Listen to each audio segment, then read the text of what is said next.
Every haunting has a beginning and an end, but in this place, one becomes the other. Step closer, the lantern's glow will guide you.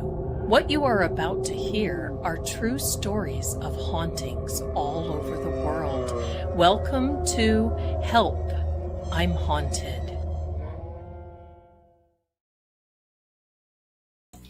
Hello, my darlings. Welcome to Help, I'm Haunted. It's a good story tonight, and I'm so glad that you are here. Oh, my. We've got a background, and listen, I just want you to know, first of all, I got to put up the trigger warning, okay? Because, well, I just think that that's better for everybody for right now. Anyway, and of course, you know what else I have to put up here? I'm getting conditioned finally after what, a year? Don't forget your favorite grifting, non-grifting psychic. Thank you very much. Today is Thursday, October 23rd. We have one more to go before Halloween. How many of these have we done? So next week, we're going to have a little poll about your favorite one. So I'm going to ask, what was your favorite story? You'll know which ones they are. So what was your favorite story? And I'll probably pick 3, something like that, 2 or 3. And then, and then we will see who is the winner. So, oh my goodness, this is the first one. Let's all welcome. I've seen you, my darling, in the chats, and thank you so much for your very kind and very sweet comments. Welcome everyone to Carrie for being here. This is her first one.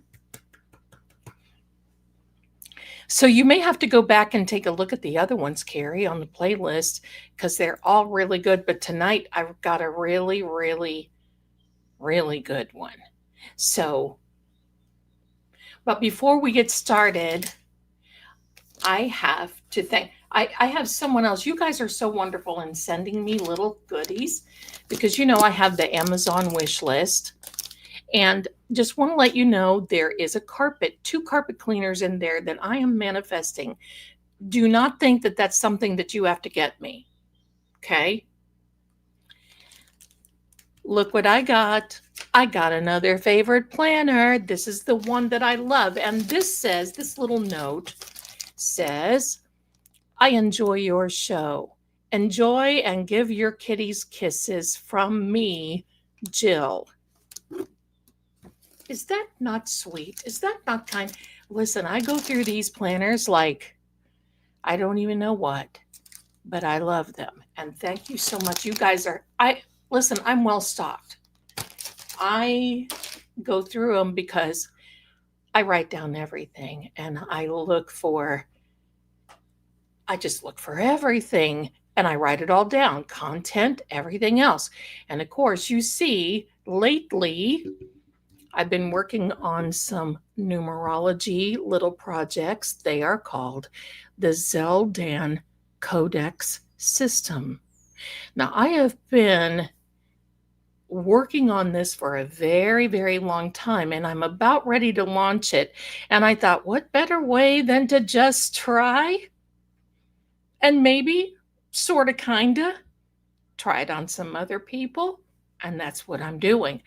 Listen, hang tight, because you're going to see some bad actors surfacing in the codex, just like Proctor. Now, hold on a second. Virginia, you did not come off rude at all. I'm like, oh my gosh, I better check that out. And I'm so glad that you did, because I'm going to tell you what, if Turtle Boy would have caught that and it would have been wrong, oh, I would have been the next one featured on his show, which we do not want. So anyway, thank you very much for that. And we have Sam. Coming in. We know Sam Miami. She is also the curator and the owner of the place that I live in. I pay her rent. So there we are. Oh, we have another first timer. Elmo, hello, my darling. Welcome. You're going to love it here. You're going to love these people. I love it. I need your email address so I can send you an Amazon gift card. Well, I guess the people in the chat, my mods and my darling, I noticed that Captain Harris is now Captain Harris. That's still Captain Jerry. So YouTube is just kind of playing musical chairs with our names again. And look, this girl makes my nose a little tickly. So anyway, there we are. So Sam is featured in videos. Yes, she's confirmation, right? It's either her or Shaggy Noodle, but sometimes you hear Bilbo in the background, and sometimes you even hear Riley. I would get Riley on the stage. I've tried that before, my darlings. Riley will take up almost the whole video or the whole camera. He is 22 pounds. This is his mama. Shh, don't tell him. He thinks I am. But this is his mama.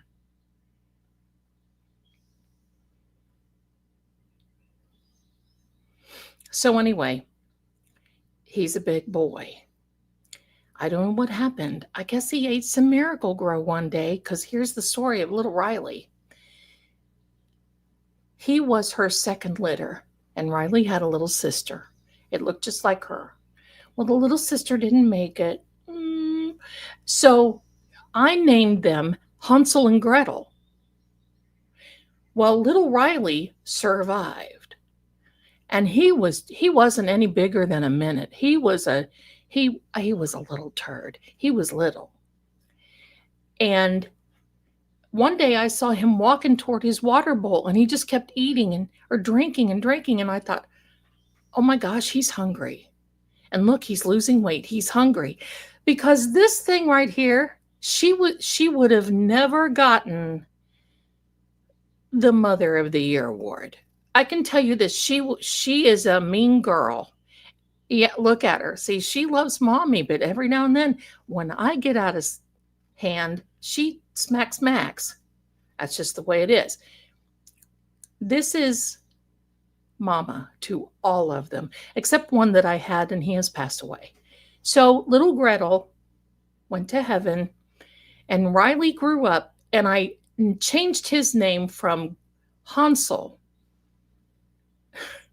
to Riley because he has lived the life of Riley. The moment that I picked him up and he was hungry, he got raw hamburger, he got chicken, he got all kinds of goodies. I guess that must have been some Miracle Grow, because now that boy is big. And he'll come in at night and wrap his little arms around my neck. And it's like, oh, dear God. Anyway, she is the mama. She's the mama. So enough about kitties. I got a couple of other things that I wanted to share with you. We will be having a Kelsey Fitzsimmons goodie thing, a fundraiser, goodie thing, fundraiser. That will be next Wednesday night, October 29th. And we're going to keep in with the theme because my son is going to be co-hosting with me. Now, he won't be on camera, but you'll be able to see what he's doing, and you'll be able to hear him because he is going to be playing, because he is a professional gamer. He will be playing a game that I love, and I think you will too. It is called Resident Evil 4, and it is a remake.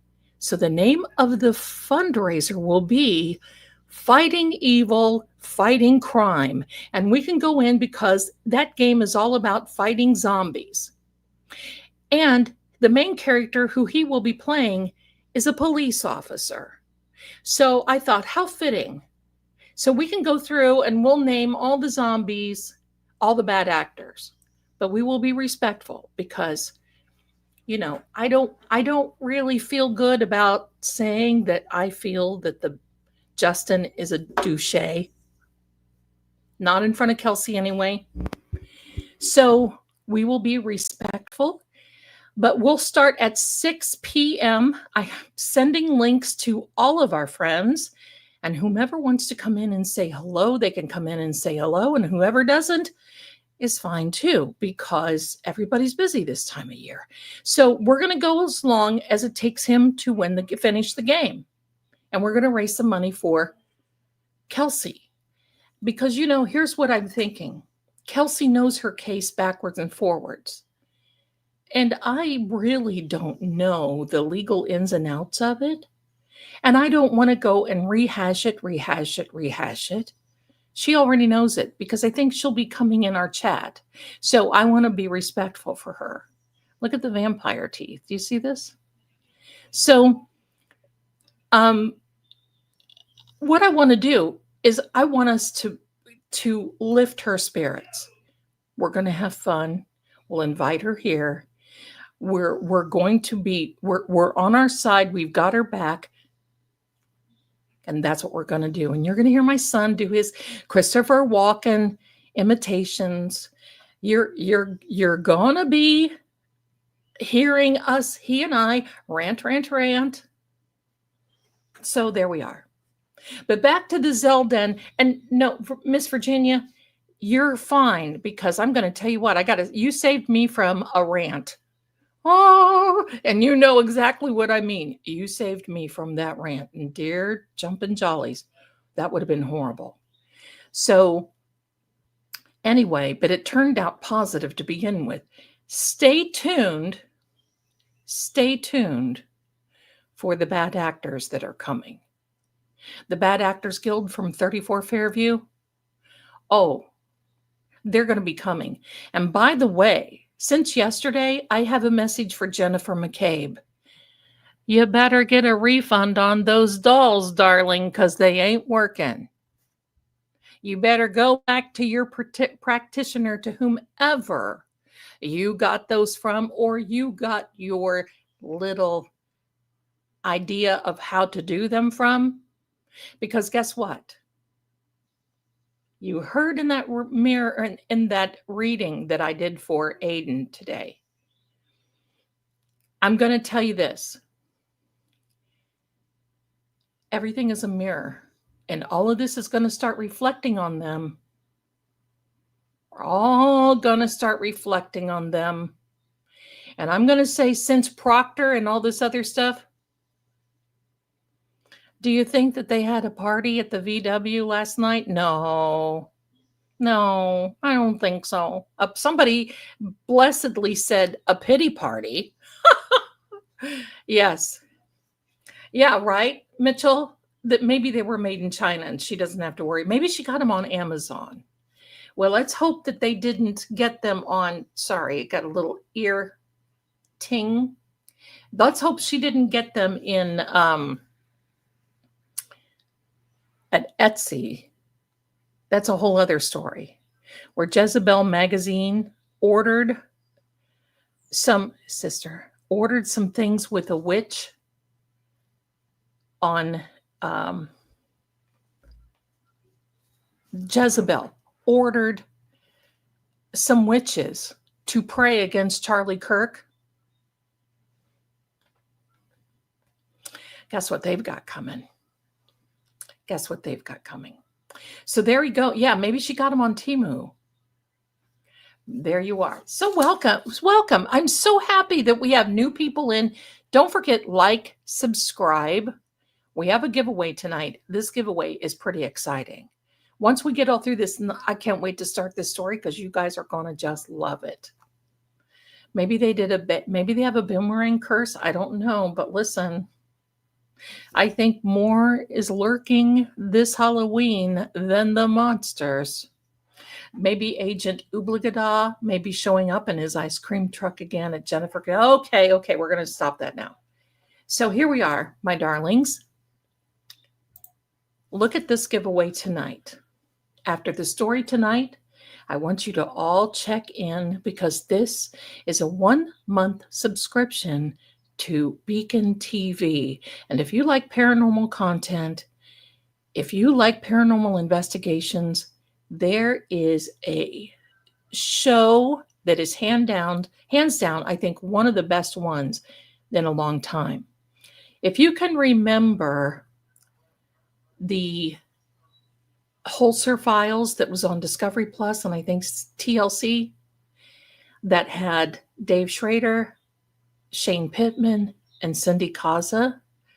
Well, when they canceled, these big networks canceled their show, everybody was devastated. They got together and they made a show called Paranormal Mysteries. Look at this. There we go. I love my subscription. Thank you so much again. This was a winner. This was a past winner. And believe me, you can sit and binge watch. And believe me, Shane Pittman is one of the nicest people you'd ever want to meet. Love it. Love it. Okay, look at this. Newbie, found you last night. Great to catch you live. Tina, I'm so happy that you're here. And I'm great. I'm great. Yes. Hello.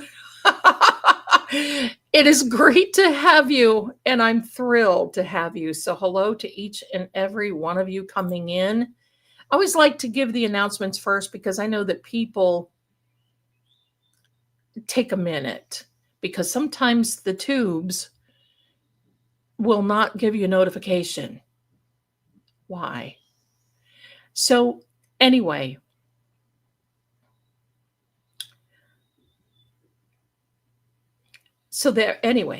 always glad. And listen, for the new ones, I think I have one of the best, if not the best, chat in YouTube. There you go. I think that I've got it because everybody is so respectful. You don't have to worry. There's nothing foul. There's nothing right? You're here as long as we're respectful to each other and we don't say nasty, nasty words, then, thank you so much. You guys are so awesome. And I'm going to tell you, I had so much fun at last Monday night, Manifestation Monday. We're working on new merchandise and I have to get everything set up. You guys are going to love it. Rocking with the mushroom. Manifesting with the mushroom. Oh my gosh, I had so much fun. You guys have the best ideas going. Now, hold this thought. You can see that I keep looking over. I've got chats from True Oracle is running and of course my channel. And I get so distracted because I love to see what you guys are saying. So when you see me looking over there, I try not to get distracted. Okay, there goes Sister Buys. Oh, stretching. All right. So anyway, right, Renee? I love it. I love it. You guys were on fire, Wallflower. You had some wonderful ideas too. You guys are wonderful. You guys are wonderful. Let's go through some of this. We have a couple of new members. Jen, bless you, my darling, became a new member. Thank you so much for being here and with True Oracle. And remember that every other Sunday, I do a members only live readings. I read your cards. So, and I will tell you what, we're going to be busy next week. I can tell you this because we have about maybe 4 days of live streaming, if not 5. So we are down to the wire. I'm going to be fixing the meal, and that's not going to be live, but you're going to see the video, the meal for Ichabod Crane, who happens to be my son. Will eat it. Hello. As long as he's not headless and riding through, it will be okay. And then we have a special Halloween night. I am dressing up and you guys are going to love it. And the intro, you guys are going to love the intro. I'm just going to tell you. And you will recognize it immediately. I'm loving it. I'm loving it. So don't forget to be here. And thank you so much. Virginia is and has been a member for 7 months. So thank you so much for your continued membership. I love being here. I needed to protect you. You sure did. Oh, you did. Can you imagine? I would have shape shifted. Seriously. I would seriously, if I would have been featured with wrong information, I would have, but it is what it is, right? It wouldn't have bothered me. But, if it's my fault, then maybe I sort of kind of deserve it a little bit. And look who is in the chat. It's Mrs. Marie. Hello. Thank you. Thank you. There you are. Well, I'm going to surprise you all. What am I going to be? Well, I'm going to surprise you all, and you all will know it when you see it. When you won't even see me, you'll hear the intro, and you'll know exactly what it is. You'll know exactly what it is. You won't even need to know. Here we are. There we go. There we go. All right. So guess who's here again? Had to get a drink. That's important. All right. So speaking of which, pardon me. Cheers.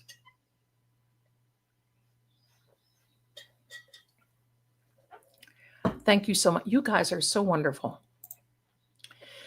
Ariana Malone. I love that. Wow, I love that name. That is so beautiful. I love watching your videos. They are so interesting. Thank you. If I can talk and scribble and write. Where so you get Cat TV? Cat TV is, where do I get on YouTube? YouTube has several cat TVs. The one that they love right now, you've got to get this. It is one with squirrels and birds, and they set up these little Halloween things. And I know, sister, they set up these little Halloween things, and they've got these little skulls and little tombstones, and they've got all this, and these little squirrels and birds play amongst this stuff, and these guys are just like, but I can tell you what, next week I may have to put them, because I'm going to have a lot of stuff going on. I may have to put them in the room, but they'll be okay. Amazing background, by the way. Is that a new drawing? That is a new drawing. Thank you so much. This is one that I drew out from memory of the story that I am about to tell you. So welcome, mods. And Patty is a little late tonight. She was having a little bit of issues with her. She was having a little bit of issues with her internet. She will be back very, very soon. So, my darlings, let's get started. I think I've given you all of the announcements and all the goodies and all. Yeah, I think I have. So now, just so you know, I'm going to be playing some sounds in the background. Okay, so I got sounds happening. So sounds in the background, just so you know. And Renee, bless you, my darling, for the very generous Cash App. Thank you. Thank you. You guys are always so generous with me. Thank you. Thank you. So, well, if you're on your way to work, my darling, greetings. Just a quick hello on my way to work. I'm taking my client to an escape room today, the Witch's Lair. Oh, would that not be fun? Well, you have a wonderful time. Hey, I would love your job too. That's pretty cool. So here we go, my darlings. Get some snacks, settle in, because it's story time. And here we go. Imagine this, okay? Halloween night. The Lions building in St. Augustine, Florida, circa 1887, was condemned. But the Jaycees had other plans, and so did something else. So when the cathedral bells struck 12, I realized we weren't alone, and we weren't alone in there. So I know you're going to ask me what Jaycees are. For those of you who do not know, the Jaycees, spelled Jaycees, are the official United States Junior Chamber, in which is a leadership training and civic organization for individuals aged 18 to 40. So this has been a while ago because I qualified in the age. So you get together, you have meetings, you learn leadership skills, but you do things for the community, and you do, you just, it's a really fun time to get together. So my darlings, I'm going to give you a visual. This is the Lions building right here.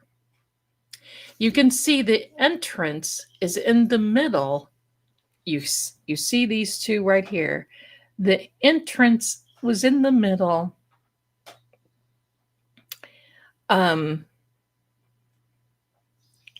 There's a turret on this side and a turret on the other, and then there's an entrance in the middle. It was abandoned. Now it's not abandoned. It was abandoned during the time that the Jaycees wanted a haunted house. And it was this week, the time we are in right now, in 1990.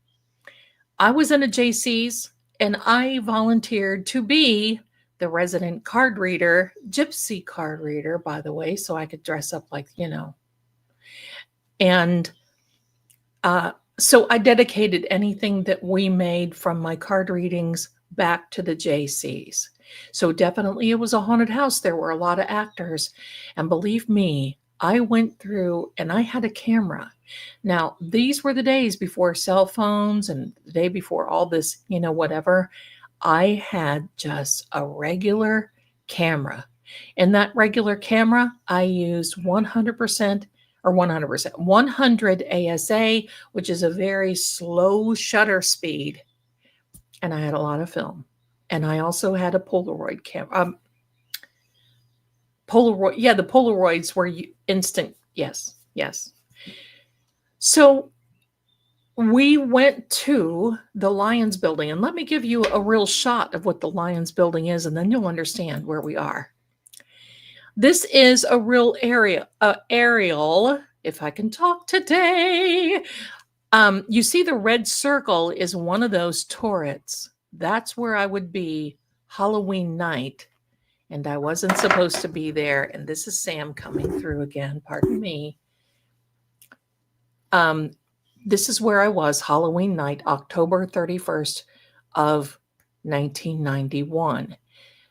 You could see above, because those treed areas is a little park in between, and then the arrow points to the Basilica Catholic Church of St. Augustine. That is one of the most beautiful Catholic church that I've ever seen. So think of this now, dark, gloomy. We had the perfect sage set for Halloween night. So this happened Halloween night, but there were some other little things that happened too.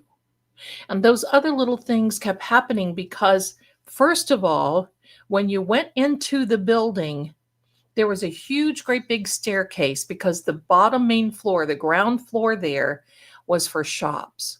Originally, there was a Pizza Hut that was going to go in there. And there were workers in there and plumbers in there. And finally, after about 4 days, they put their hammers down, they put their wrenches down, and they quit. And they said, we're not going to do this anymore. I guess they had things flying through the airs. It scared them. Air. It scared them. They decided that they did not want to even be there. So the fire marshal came around. And of course, I had to be outside. And he looks and he said, who's in charge of this? And I said, well, our president is inside. He goes, look, you guys can't have candles in here, because they were planning on having candles. And I kept telling them, you guys can't have candles in here. We're opening this to the public. There's no electric.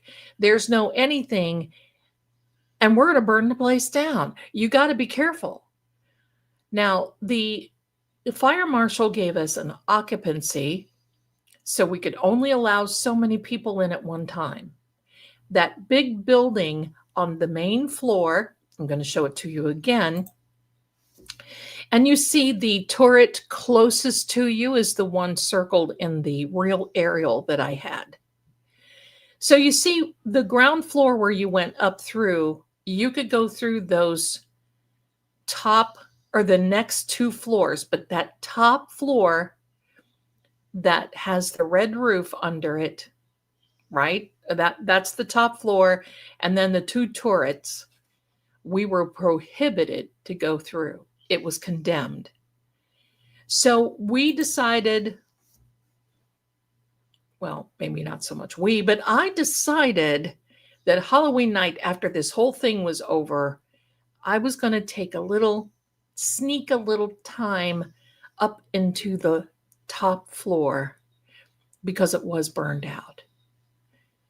And I wanted to see. And there was a legend around that top floor. And I even tried to find out today. And the Historical Society told me that they had heard the same story, but they could not verify it. Okay, I'm going to tell you the story anyway because it fits.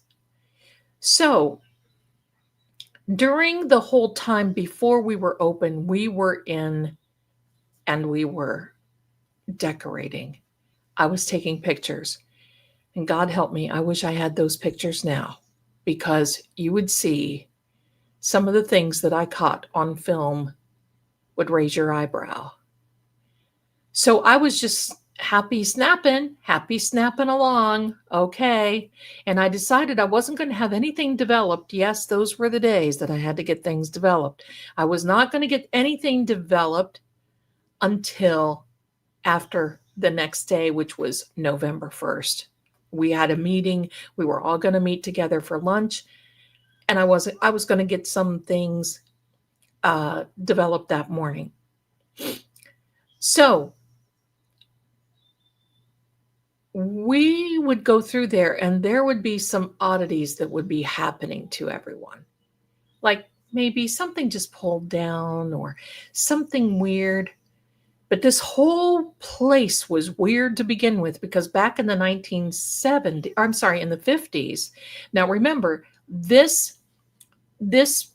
building was circa 1887. It wasn't, they really didn't know, but that's where they feel that it was built.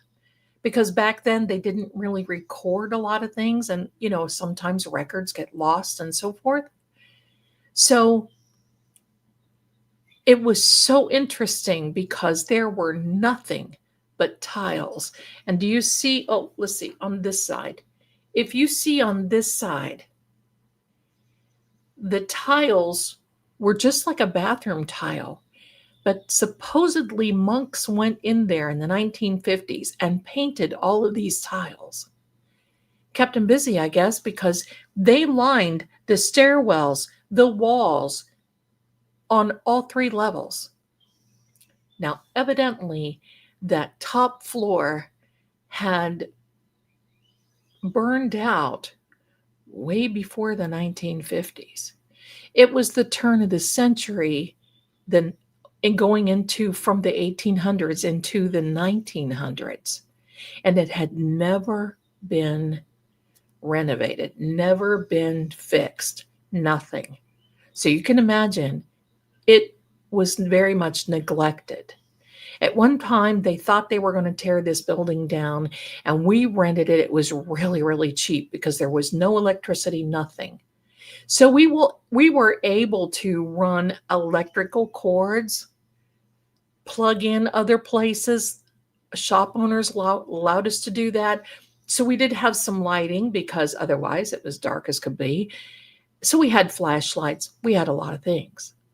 So yours truly, the gypsy, the tarot reader, and at that point, I wasn't even reading tarot. I was reading regular playing cards. I was in the first room. As you went up the steps, the first room to the right, it probably wasn't any bigger than maybe a small bathroom. I had a table in there. I had a few little things in there, some drapes, and I was all dressed up, whatever, big earring, an excuse to dress up. That's what it was. There was a big window. There are big windows in there, just like this. So I had to hang drapes in there because the street lights were coming in and they were very distracting. So to start off, the first night we were open, I couldn't see where the flip. So somebody said, well, I'll stand in there and use a flashlight. And that was just crazy. So the president of the JC said, I'm going to get you some candles. Just be careful. Well, you can imagine I was so careful because I thought, holy moly, I don't want to get in trouble. I mean, gosh, if we burned the place down, that would be absolutely horrible. So I had somebody standing in there with me just to make sure everything was going all right. And you know how haunted houses go. Didn't want anybody getting any rowdy, right? So I had 2 candles, tapers, on either side of the table. So I had a few people coming in, right? And they had a really good reading, and the readings were $5. I just flew out a couple of cards. It wasn't anything real serious, but I gave them card readings.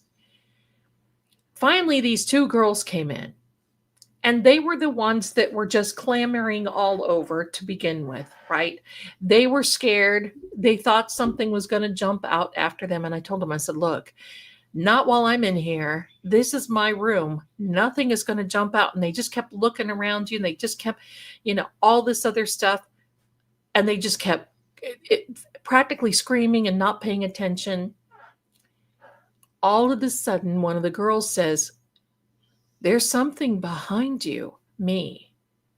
And I said, no, nothing's behind me. And the one guy that was with me, and he looked, he goes, nothing's behind. She goes, there's something behind you. I thought you said nothing was going to come after us. I said, honey, there is nothing in this room. And just then, one of the that was an evil laugh, wasn't it? I can't help myself. It was a haunted house. Just then, one of those tapered candles flames just spit. I mean, it just went pow. It spit right up, and that's what they call a candle when they do that. It's spitting. It just spit, just one, not all of them. It just one of them. And that flame was like, whew. Those girls, I thought, were going to just fall out. They did nothing but scream. They were not, and I'm like, wait. And they were knocking the table and just being, scared, but irresponsibly scared. So this guy looked at me and goes, what the heck was that? And I said, I don't know. Maybe something is here. But that was the only night that happened to me. That was the first night. So anytime I didn't have any card readings, I would take tours, and I would go around, and then I would say, does anybody want a card reading? Because if not, I'm your tour guide, and I would take you around. And I had flashlight, and then I had somebody following with a flashlight. And, there were things, jump scares, all this other stuff. And then there was one time where this person in black, in a black cape, walked right in front of me. I bet probably it was it. I bet probably it was 6 feet in front of me, not more than 10. And it dashed right in front of me. Everybody saw it because I had the flashlight on. And I'm like, hello? Because I didn't know that was not part of the acting, it was not part of the skit. We got up to this place, and there wasn't a door. There was a wall there. There was no curtain. There was nothing. And everyone saw it. It came from one side and just darted right into the other. And I thought, oh, oh, nice. This is nice. Okay, we got a little visitor here. So everybody was scared from that moment because I knew that there was something in there to begin with. So little things like that will keep happening. And some of the other people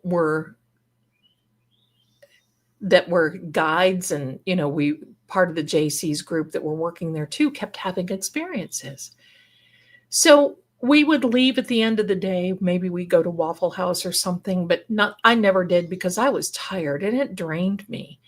And it was warm too, because there was no circulation in this place. And you can imagine people coming in, and then there's candles. And I was always hyped up, worrying about having an accident or something. Come Halloween night, we were packed. many came to me and said, look, we want to go up to the third or to the fourth floor. Are you game? I'll lead the pack. Let's go. And they said, well, when we're done and we close, we're going to make sure everybody's out and then we'll go. Fine with me. Let's go. So finally, it was over. It was done. And we were all so thrilled and happy. We were all just excited. Lo and behold, we get to the point of the fourth floor. Now, it had these big, like I said, the big entryway. I mean, my goodness, those stairways had to be at least 20 feet wide. They were huge, going up, all tiled. We started to go up there, and the president's brother said, I'm going to go up there too. He was working in there. And I was going in. The guy that I was dating didn't want to go up. So we got halfway up, and we heard some noise from the fourth floor. Now, nobody was up there because they couldn't get, it was locked, and we had the key. So nobody could have gotten up there. Everybody else chickened out, except the president's brother and myself. Now, I'm going to tell you guys, he was cute. He drove a motorcycle. His last name was Green. And I kept saying, oh, I can't do that because then I would be Zelda Kelly Green. The odd things that we think of that are more important in our lives, not that we could have an attachment or anything, but oh no, I don't want to be known as Zelda Kelly Green. But he was cute. So we go up there and he said, you need to hold my hand. And I'm like, oh, really? Maybe. Okay. And he goes, no, I'm really don't want anything happening to you. And because he was really like taking the lead. Okay, fine. We get up there and it is just, the roof is caved in. Trusses are down. It is totally burned out. Totally. Everything still smelled like smoke. It had been charred. You could tell the wood was good because bits and pieces were still, in view, so on and so forth. So we get up there, and I'm going to show you again. We were right in the middle. Sam, you're going to have to stop coming through, sister. She gets down, gets a drink, gets a snack. I guess I'm the one who taught her that. So you can see, and that one little thing there by the window is a balcony, because they would do that, right in the middle. But we were right in the middle, underneath the red roof there, right in the middle. We could either go right or we could go left. So we were in the middle, and one side was not burned out. So I said, okay, let's go to the left first. We went to the left first, and I kept getting so overwhelmed. Heat. I could feel the heat. And I could just I was pulling back, and he kept saying, are you all right? Are you all right? Now, listen, it was just, he had a wee little flashlight, and our eyes acclimated to the, to the darkness, because there were windows like this where street lights from below were shining through. So we could really see, not well, but we could see. The heat got horrible. And I told him, I said, I can't breathe. I can't go on. And he said, well, you're going to have to, because we're going to be looking at this. And this is our one shot. And I was like, I know. So we go back, and we decide to go to the right. And just as we are coming up to the right, this is a replica my darlings, behind me of what that turret staircase looks like. And there was a full shot of the steeple of the Basilica Catholic Church of St. Augustine right across there.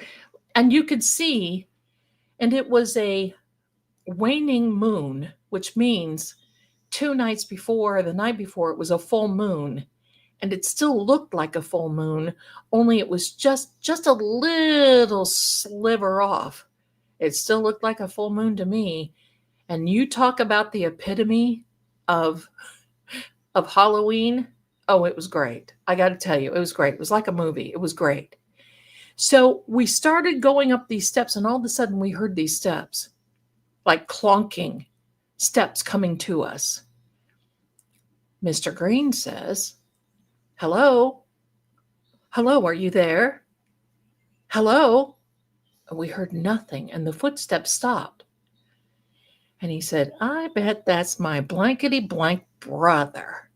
I bet he's figured out a way to come up here to scare us." And I said, "Well, he's taking his life in his own hands because, listen, right now, I don't feel well. And believe me, I don't want to be responsible." That's right, ruin. I don't want to be responsible. So he's got my hand and I'm taking pictures.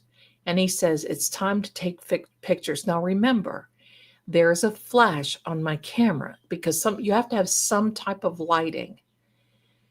And we would hear these footsteps. We got up to the top of the turret. Now it is midnight. Here comes the sounds. Here comes the sound. Are you ready? It is now midnight, and we are hearing the 12 ringing of the bell from the Catholic Church outside of the window. We go up to the turret, and it's a square room, just as it is, nothing else more. And it was burned out, and you could smell, and it was horrible. Then we heard these heavy footsteps and pounding on the wall, as if somebody was pounding to get into something. He held my hand, and I told him, I said, "Close your eyes. I'm taking pictures." Because all of you know what happens when you're looking and somebody takes a flash and it flashes and then you're seeing nothing but spots. Well, I told him, I said, "Close your eyes now." And I would take a picture, and we would close our eyes, and we would do that. And we followed our way down there. We followed our way to where we felt the steps were going. All of a sudden, we started hearing screaming, and it was a woman screaming. And he looked at me and he said, "I am seriously going to unalive my brother." And I said, "I don't think that's a man screaming." So we're rushing through. Now, there's debris on the floor.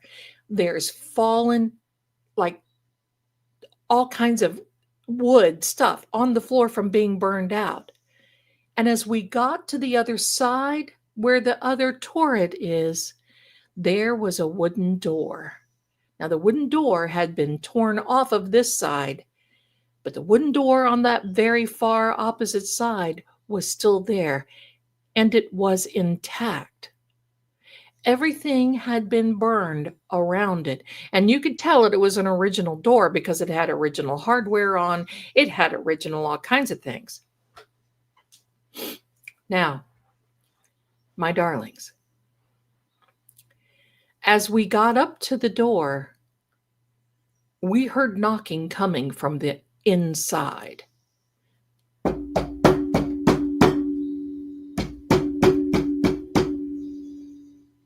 And we didn't know what to think because there was a wooden bar across the door.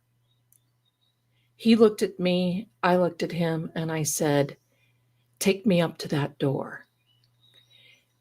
As we got closer, the heat that came to my face was so overwhelming. I mean, seriously, I could feel my makeup running.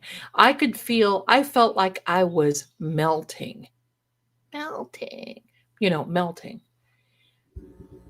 We get up to the door and I'm shaking and it's not because I'm scared. It's because the heat, and I don't do well in humidity and heat to begin with.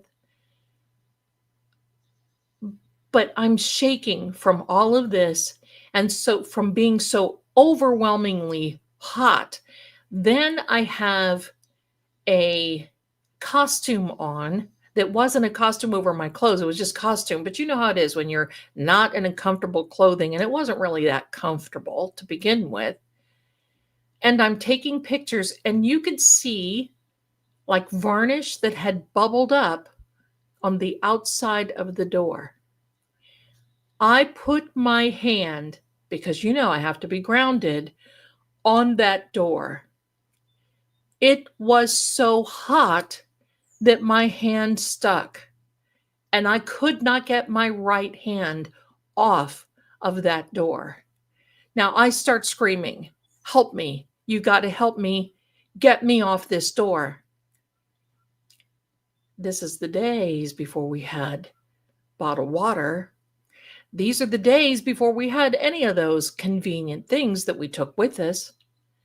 Finally, we peeled my hand off the door, and the pain, I can bet you my handprint is probably still on that door, but the pain was so horrible.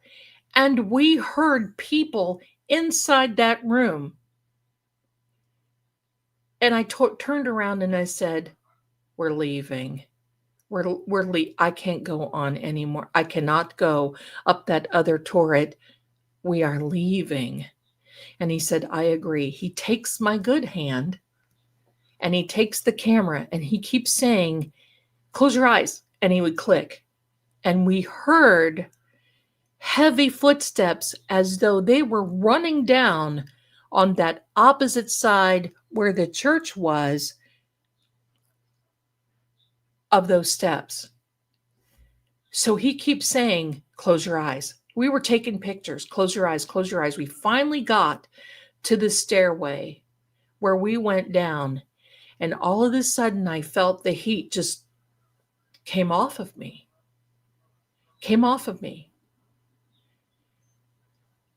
And the look on these people's, we got down to the street level because it was pretty much dark. The look on these people's face when they saw me, and they kept looking at him and saying, "What happened? What happened to her?" And he said, "The heat." And they're like, "What heat? What heat?" And he goes, "It's burned up there." And they're like, "You mean there's a fire up there? It's burning up there?" And he goes, "No, this is from a long time ago. It burned up there." So finally, at this point, I was crying because of the pain. I said, "My hand, so one of the other people was an EMT. They didn't call them EMTs back then, but he was an EMT, and he said, "Come on, let's, whatever. Let's go under the light." And we went into that little parkway. You see this here, that little park with all the trees there in the middle between that turret and the church are city lights. They're street lights.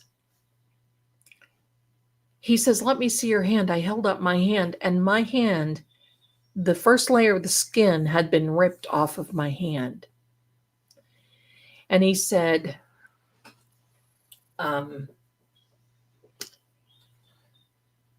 "Okay, I'll look, honey. Just give me a second." I said, "I can't take this." I ended up going to the ER in St. Augustine, Florida. Now, I had to make up a story because the fire marshal told us not to go up there. So basically, I don't even remember what I told him. I said, "I just got hurt." And I didn't really tell him.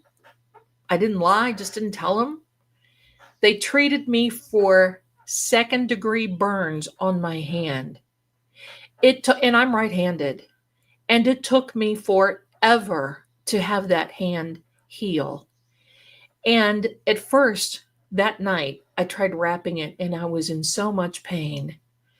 So then I would put it in cold water, and then I would wrap it in ice. I was exhausted from pain, from not sleeping, from nothing, nothing. So now this was a whole yeah, Jerry, I'm going to have to find out what's going on there. Thank you. So this was, now remember, this was completely abandoned. Now, as of about 2000, they did open up some rooms in there, and there's shops on the bottom floors and everything else now. But I don't know what they did with the top floor. So I was miserable. No, I see you, darling. I see you. We're going to take care of it. I see you. I have to go into the settings and look again. Can you do me a favor and email me your YouTube channel, please? Not your name, a link to your YouTube channel. And then I can go in and try to, I don't know what happened, but we'll try to go in and unblock you. So there we go. We'll fix it. So anyway, I was miserable. I was so sick to my stomach. And the next day we had this luncheon. So I finally, after taking Tylenols and all these other stuff, it had calmed down enough. But, it was one of those things that if you moved your hand, it would start up again. So it was horrible. So here's the thing, my darlings.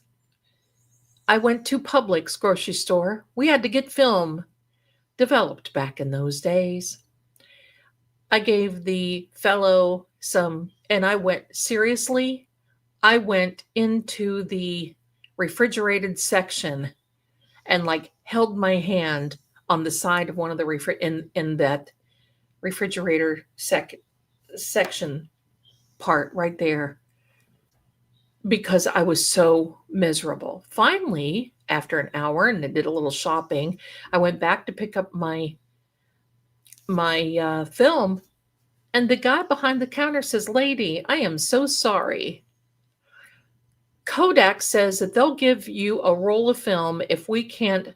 He said, "I developed these, but almost every one of them had weird things in them." I said, "They did?" And he goes, "Yeah." He said, "I'll give you he said, "Do you want them?" I said, "Oh, yeah. I want the pictures." And he said, "Well, here's another roll of film, and hopefully you'll have better luck taking pictures the next time." And I said, "Well, yeah, hopefully I will." And that was pretty much it.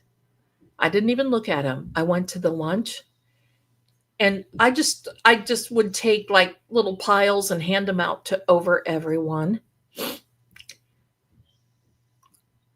Holy mackerel. Holy mackerel. These people started to look at him, and they would look at me, and they were like, "What is this? What is this?" So I looked at him, and almost everyone had a mist, had something. And the one from me sitting in the table where those girls said that they saw something behind me, and nothing was behind me. You could see a figure standing in the corner in the back behind me. The most interesting thing is that when we were up in the turret, when we heard those footsteps, and where he was taking the pictures and I was taking the pictures, one especially, there was a hand that had come down like this. All you could see was about this much right here of the arm, and then the hand, and it was like this.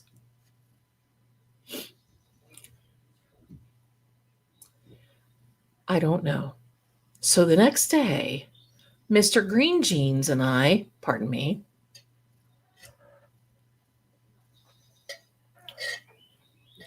pardon me. So the next day, Mr. Green Jeans and I, and by the way, if you haven't given me a bump right now, please do that because it really helps. And I really appreciated it. Appreciated as in past because you've already done it. I'm believing it's mine. So the next day, Mr. Green Jeans and I went down to the Historical Society. We got a hold of this older lady. That's the best. That's the best ones that you can get, right? She was old when she got old, it seems like. But she was the nicest lady. And she took us down into the archives. And she told us, she said, I can't find anything, but I do know there was a fire in that place. And I said, yes, I believe that too. And by this time, I have my hand all wrapped up in gauze, looking like I'm whatever. And she says, I think I paid her like $50 or something because she spent so much time. And she goes, oh no. And I said, listen, take your husband out for dinner. Go, because down there in St. Augustine, Florida, they had these little places that were called a meat and three, where you could go in and they would give you an option. You get your choice of meat. Now it's protein, but you get your choice of meat and choice of 3 vegetables and either a side of cornbread, a biscuit, or a piece of bread. Light bread is what they called it. So, my darlings, I said, take your husband to a meat and 3 and you guys just have a good time. And he says, or she says, oh my gosh, she was about in tears. She goes, you are the nicest lady. And I said, well, in this circle, I probably am. So she began to tell us, my darlings, this is the story that I know. Is it fact? I still can't find out, but you can tell that there are fires that happened during that time period, and nothing was really well recorded. That's all we know. But the legend and the story goes like this. Because as you can see right here, St. Augustine is on a waterway.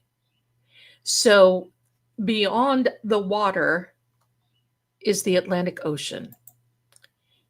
Evidently, there was a gentleman and his wife and 5 children that came from wherever, and they were coming to St. Augustine, and they were staying, and he was very wealthy, and they were staying. They rented part of the top floor. He wanted those children to stay in one end, and he and wifey were going to stay in the other. She didn't like it.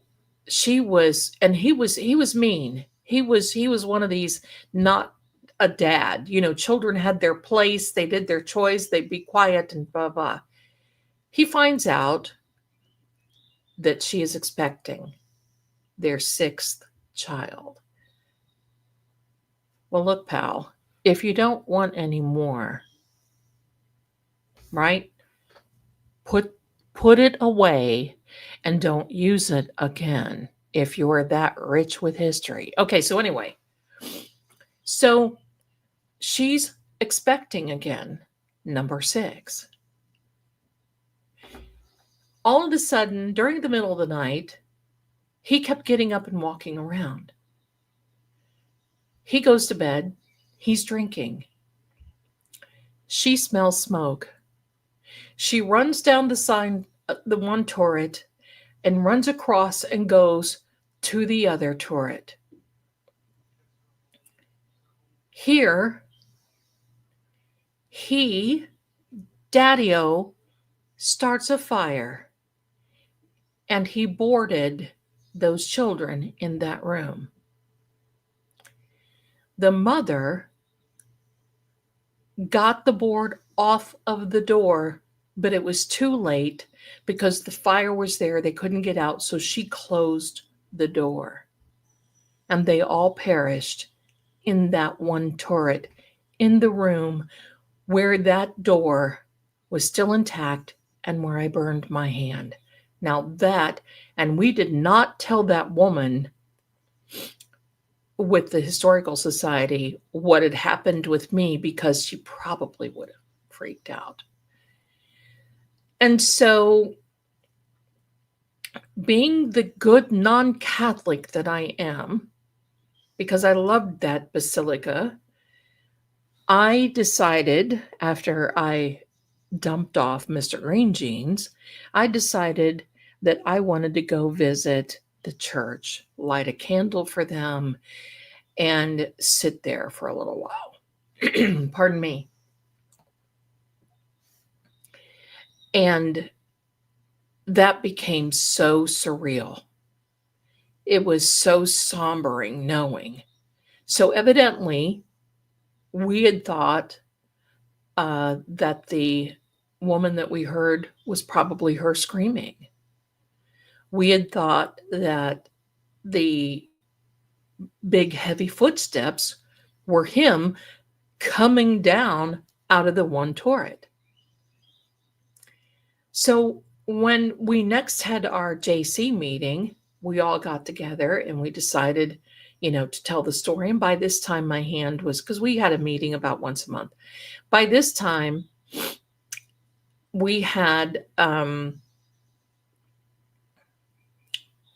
my hand was much better by this time. And I was able to take care of it very well. And remember, we didn't have any internet. We didn't have anything. We didn't have any cell phones. So I worked and I was staying at the Equinox Hotel. And that's where I was working out of, at the Psychic Friends Network. So I just feel that was something that probably is looping and happens quite often because that energy is so bad. I do not believe it's their spirits. I believe it was the energy looping, because let's not forget, my darlings, remember how we saw the mushroom frequency and he was vibrating and having a good time? Our homes do the same thing. Don't know if you know that or not. Have you ever noticed that when you're out for a drive and you see a home that's sitting by itself in a field, it's dilapidated, it's worn down, it's crazy, it's all this stuff, and yet you go down the road and people who do not take care of their homes are certainly not in the shape that one that has been abandoned. And that is because our homes connect to our energy. That's why when I get a new home, I always walk in and I always say, listen, I'll take care of you if you take care of me. That means protect me from the elements. That means if something is going wrong, you give me an indication. Do you need a new faucet? Do you need a new electrical box? Do you need a new hot water heater? I want an indication. So for me, the idea that all of a sudden, all these people, because this place had been abandoned and it was nasty. Pardon me.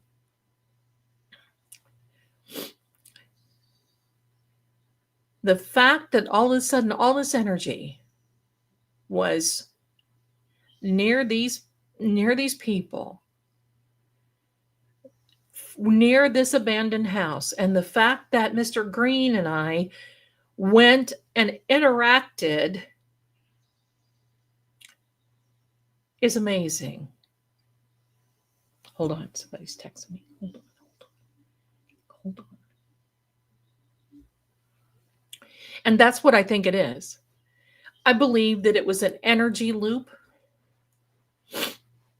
I believe that it was a It was an expectation of, oh my gosh, look, because it's almost as though, I don't know if you can imagine this or not, but when energy and frequency and vibration, they match to someone, it's almost as though a curtain call. Oh my gosh, somebody's here. We can connect on this energy. Just like many times when I've gone on investigations, the batteries in your equipment and your devices most every time drain, almost down to nothing. It's because where you are, the home, or whatever energy is coming through needs that energy and order to come through. That's the only way that can happen. That's the only way it can happen. It's all based on energy, the binary system, the ones and zeros. And you have to look at it from a scientific place, because otherwise it's going to mess you up and keep you up at night thinking that, oh gosh, we die, our spirits are going to, now no, their spirits are not lost. They're not hanging out. They've moved on. The intellect of their souls have moved on, but this energy continues to loop. How do we know this? Clairaudient, clairsentient. How many times do you go into a place and all of a sudden you catch a smell and it takes you back and reminds you of something that your grandmother, your great grandmother had baked, or the holidays or whatever? It's the same thing. Energy cannot be destroyed. It only moves forward. It cannot be created and it cannot be destroyed. The only one that can create is up here. The rest has already been created. We just move it around. And that's how that is. And that's how I believe what happened. I believed because, and believe me, the adrenaline with me and Mr. Green Jeans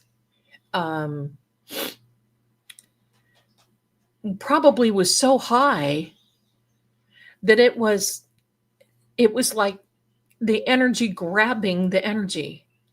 I wish I could explain it better, but that's how it is. So I got to tell you, my darlings, this is something, because St. Augustine is one of my favorite places in the whole entire world. Sorry, just a second.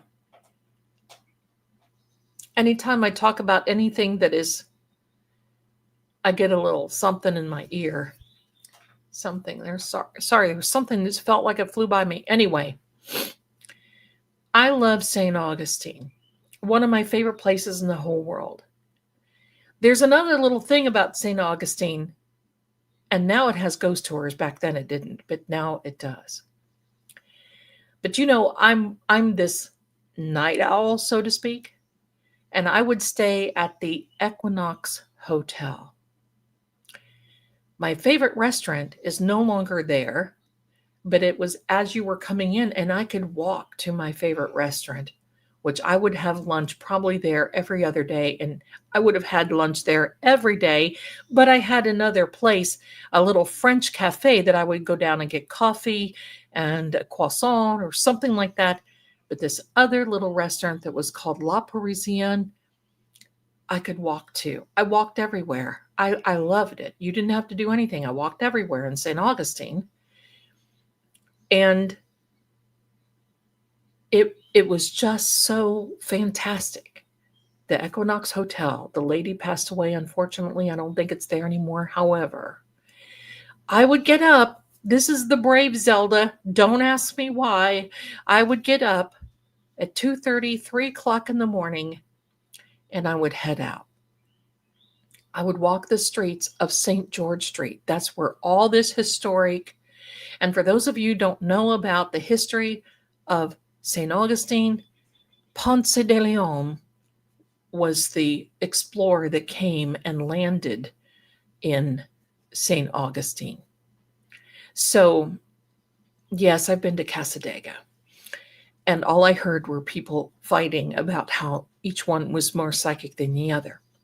So I almost went to college there. I wanted to go to university at Flagler University, and I forget what happened. My mother got sick, and I had to go back to Tennessee. But that's where I was when I actually got my esthetician license, my nail license, because back then it was the psychic struggle thing, right? But went down to, I would get up at 2:30 and 3 o'clock in the morning, and I would hear this cello music. And I would think, where is that coming from? Because St. George Street is this historic little street and it has all these historic homes. You can't drive there.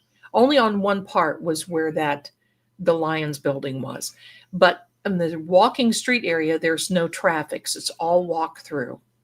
And it parallels with, I believe it's A1A or something like that goes down through there. And I kept hearing this cello music, and I kept thinking, what is going on? What is going on? So I was walking through, and one of the sisters from the Basilica of St. Augustine was out. And I said, "Excuse me, sister, may I ask you a question?" And she looks at me, she goes, "Of course." She starts talking to me in a different language.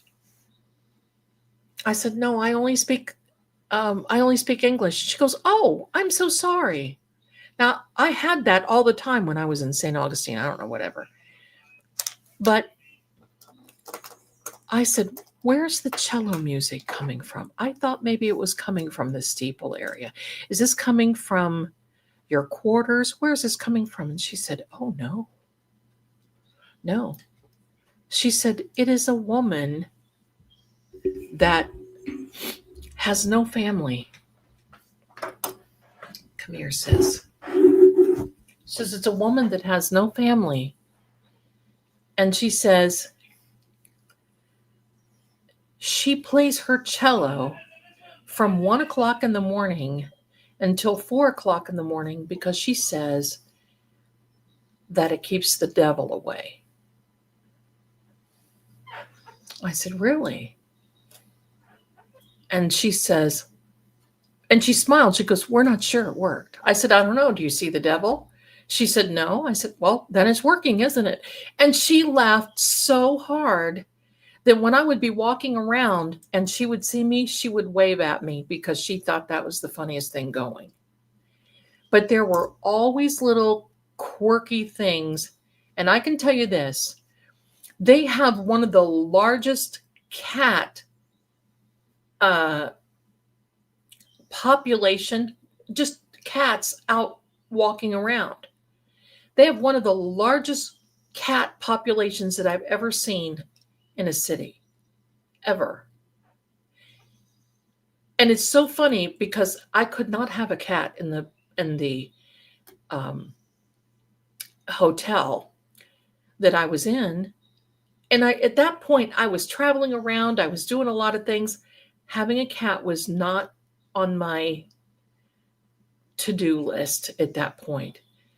But my darlings, those cats would follow me around like it was no tomorrow, because I would always sing to them, and I would always, "Oh, hi, how," whatever. And the same familiar ones that would come around. But there's always these little, listen, don't be sad. They're all very healthy because the tourists feed them. And because, they come up and they are like, "Oh, well, I am cute." I don't say poor kitties. They are very well fed, and they believe me, they know how to turn it on, just like this one here.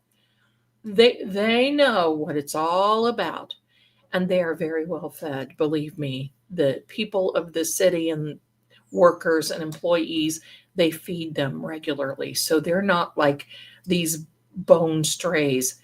This is a big tourist industry, and they would not be able to have these tourists there seeing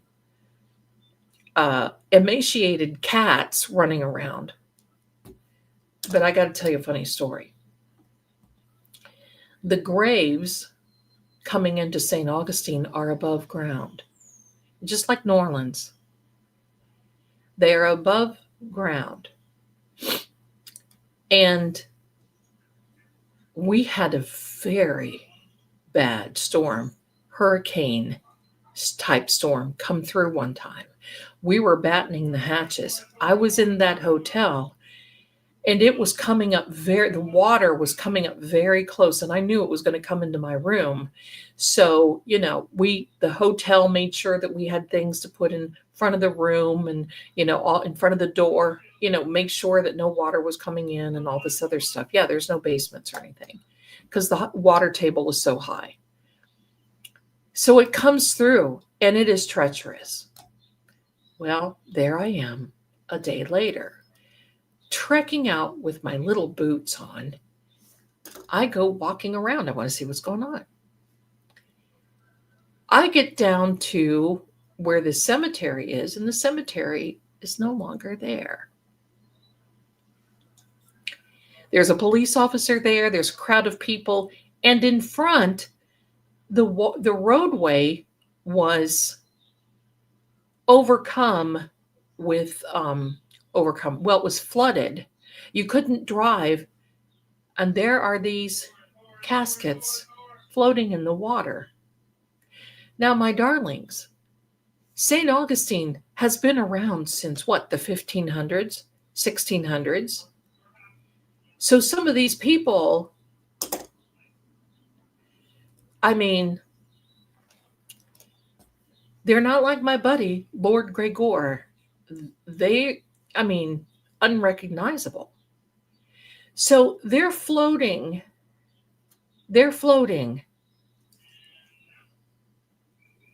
And a policeman standing there. And a bunch of people were standing on the roadway with me, whatever. The police officer, we got to the point where it was just kind of like, now we didn't want to be disrespectful. But there was, and I'm going to admit this to you, there was one of these, it wasn't a vault, it was just this box. And someone had been in it. And there's this little arm hanging out. The police officer looks at me. He's waiting for me to say something. Everybody was just like, and I looked at him and I said, don't you think it's time she pulled herself together? I thought that police officer was going to lose it. He was crying. Everybody was laughing. And I felt bad because it wasn't something to laugh about, but it was very intense. And to see something like that is not nice. So at that point, I thought, it's time to get out of here. So I went down to my little favorite French cafe and Vive la France, and had a little bun and a little cup of soup and a little tea. And it's got to be only the bones. That's it. And I sat there. No peach pie, though, in the French restaurant. They did have some peach Danish type. It's a good thing I was walking. I would have probably weighed another 480 pounds. But I was from all this French food that I constantly loved. And that's before I really started paying attention to food laws. So believe me, it was everything lard, shrimp, and crab, and everything that you could think of, because I was right there and it was just fresh. And they had a place down in St. Augustine that all you could eat crab legs for $7.95 with all the fixins, which I would eat my weight's worth, most likely, and then be miserable on the walk home. So I walked everywhere. I was very grateful. That's the one thing that I loved about St. Augustine and living in a place like that. You just walked everywhere. Sometimes I would take a little bus, or, a buddy or something would be going to the grocery, and I would, say, hey, can you give me a little lift? But other than that, it was right over the Bridge of Lions, and you walk your, and you do your little thing. Francois, oui, oui, that's right. Je n'étais pas le pont. So that's the way it is. There it is, my darlings, the infamous Lions Building in St. Augustine, Florida. And that's my story, and I'm sticking to it. And something that I'll never, ever forget. That was a good one. I'll tell you, that was, I've been thinking about this, and it was Halloween night. And I got to tell you guys, ready? 35 years ago. No. Yeah, 35 years ago. 35 years ago.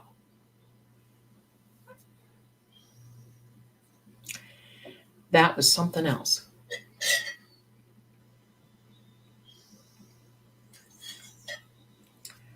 So there we have it. Now, take a little break, my darlings, because we got a giveaway coming up. Take a little break. Then I want you to let me know how things are going. And I would like to know if you like that numerology, the Zelda Codex numerology, because I am writing a book. I'm putting it all together and hopefully making it as easy to understand as possible so that you can download it and say,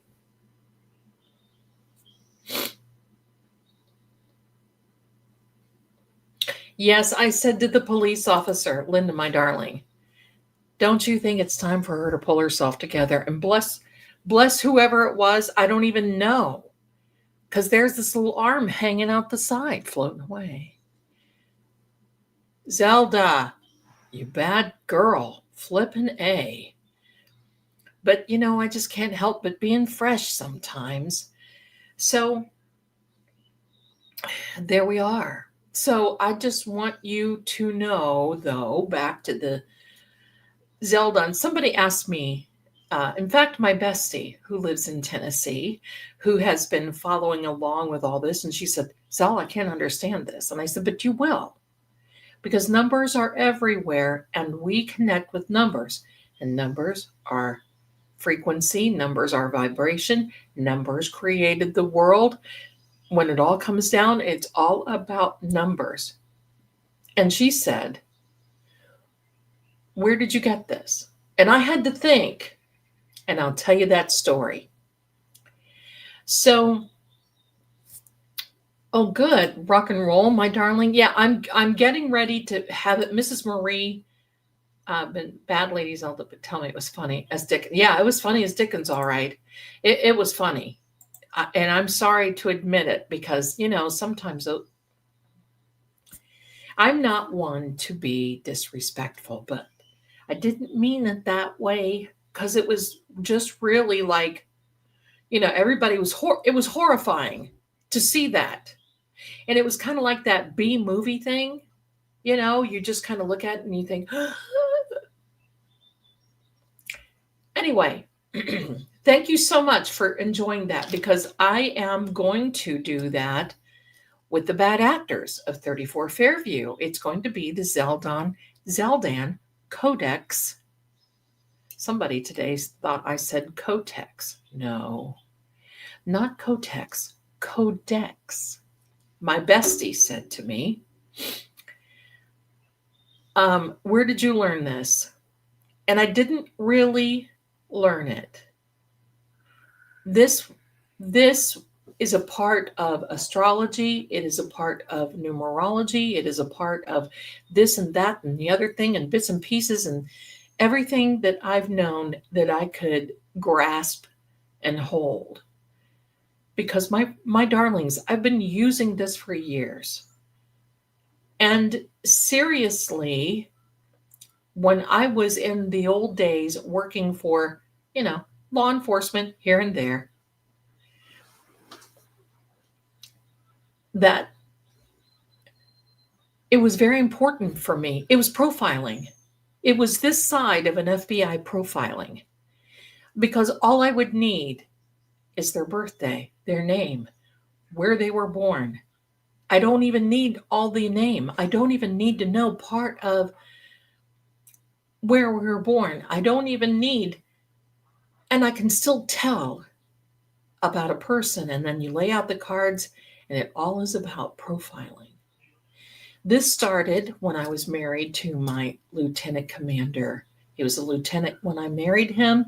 He was raised in rank to a lieutenant commander and then to a commander.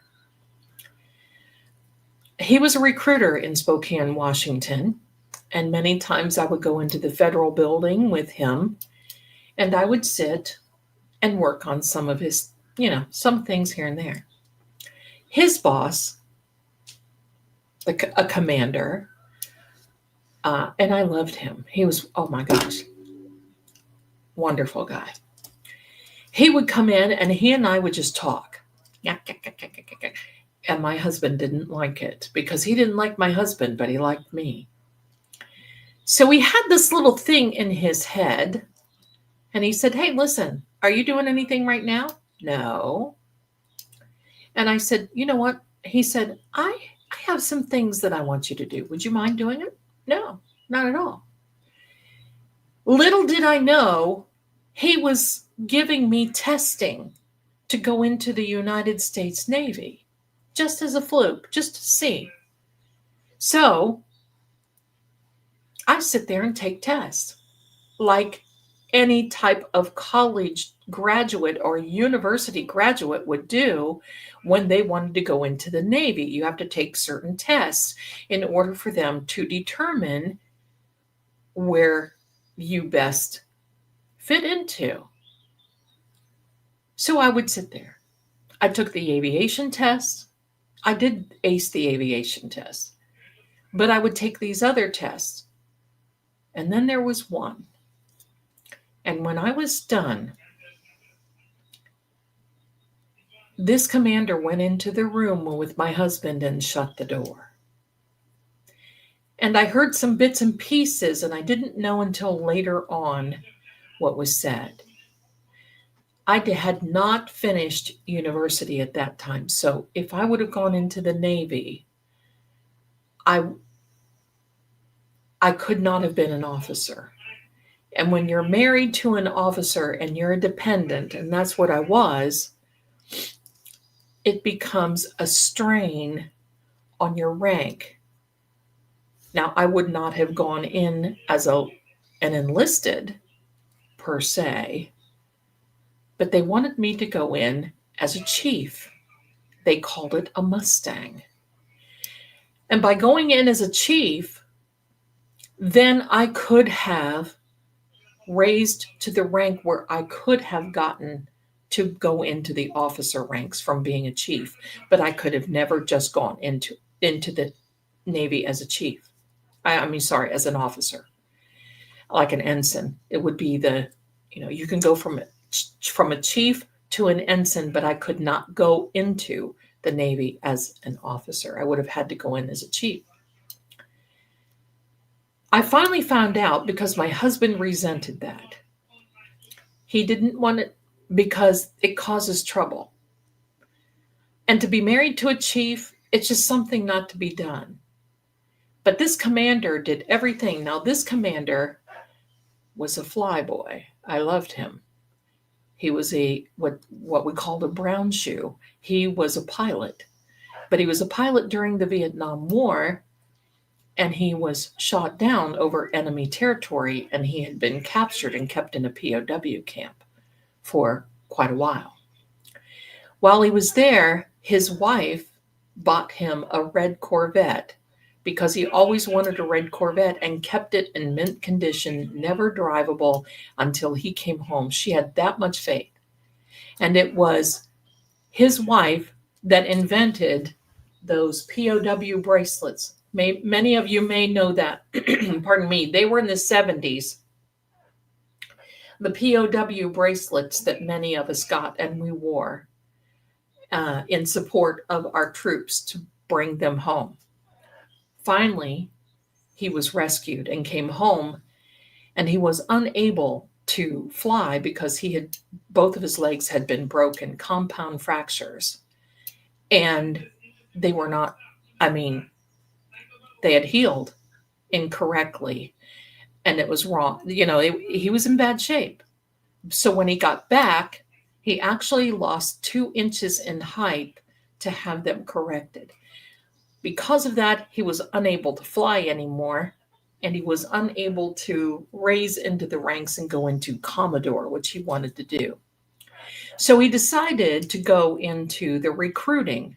And there, my husband, when he was stationed in Jacksonville, Florida. He went to recruiting school in Orlando. We were there for quite a while, and then we went all the way out west to Spokane, Washington, and we were out there for 2 or 3 years, something like that. And then we came back to the East Coast because we are East Coast people. We are not. That was a change for us. The animals are different. Everything is different. It's not that it's not beautiful. It's just different. We're from a different, we're just different. And so we both decided that we wanted to come back. And then we landed in Virginia, the state of Virginia. Pardon me. And I went to work for the Psychic Friends Network. But while we were in Spokane, Washington, this commander wanted me to go into the cryptology program. Now, cryptology, I don't know if any of you know about that, but cryptology is the one who sits and figures out puzzles, figure out like codes, like Morse codes, and you figure out codes from other countries and, coded communications and code. And evidently, I did very, very, very well on that test, to the point where it made it very hard on my husband because they had so many people that they had to have recruited. And if he would have recruited me as a cryptologist going in as a chief, then it would have been a completely different life for me. He didn't want to do it. My husband said no, didn't want to do it. Basically told me that, being a psychic is one thing, guys, right? He did not like that. And we ultimately split anyway. But going in as a chief without a university at that time, without being credentialed at that time, that was almost unforgivable. So he basically told me that if I did it, I would be divorced. Well, I fooled him. I got divorced anyway. But at that point, I had already been working for Psychic Friends Network. We had lost contact with the commander. He's probably gone by now. And there we go. So it has been a very, very interesting life. And I started back then. Hello, my darlings, and welcome coming in.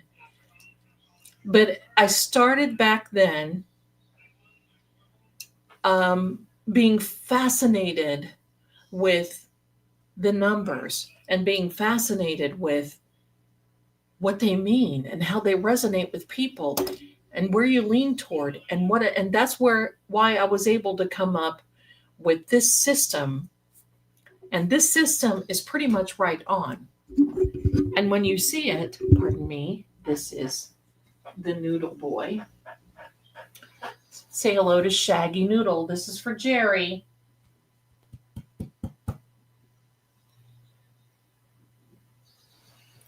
That's Shaggy Noodle. But my darlings, I was young. That was 40 years ago. I was young. Yes, I know, Angel. That was 40 years ago. I was married. I had a good life. I couldn't hold a career because we moved too much. But I got to travel around. I got to do what I wanted to. I went all over the place. Here and there and everywhere. So at that point, It was not something that I really had because my mother started getting sick. She had liver disease and it turned into something more serious. And so it wasn't something that I set out to do. It was something that I would have been intrigued to do. And I often wonder what would have happened? Where would I have been? I would have been an officer in the Navy at this point if I would have done it. And who knows where I would have been stationed? Probably somewhere close to the Middle East, probably Washington, D.C., because that's where most are. Probably close to Quantico. Could have been in with the CIA. So, but you know what? If ifs and buts were candies and nuts, we'd all have a wonderful Christmas. And the fact that I was even offered, I love it. I love it. I feel accomplished even without it. So, my darlings, that's how I came up. So, over the years, and then I'd kind of drop it and forget about it. Then I'd bring it up again. And then I'd drop it and forget about it. And it was not until, sorry, I got a little tickle because these people here. Yeah. Okay. So, when I really started getting back into it is when the Karen Reed trial was on. I did not come into the Karen Reed trial until 2024. Pardon me. And when all of this started going on, it was actually Mrs. Marie told me, she said, you need to read on some of these cases. And I actually did some readings on Johnny Depp and Amber Heard. And they didn't take off very well. I thought, okay. So then I decided I was going to start reading a lot for Karen Reed. But then I started seeing everything. Sir, we don't eat mommy's hair. Goodbye. Thank you. So then I started seeing all of this stuff about Jennifer McCabe. The 227 search, the 504 search, the call at 4 o'clock in the morning, January 29th of 2022, John's badge number, and all of this started coming back and hitting me. And then 34 Fairview. And then I started thinking, holy moly. Then I started doing the latitude.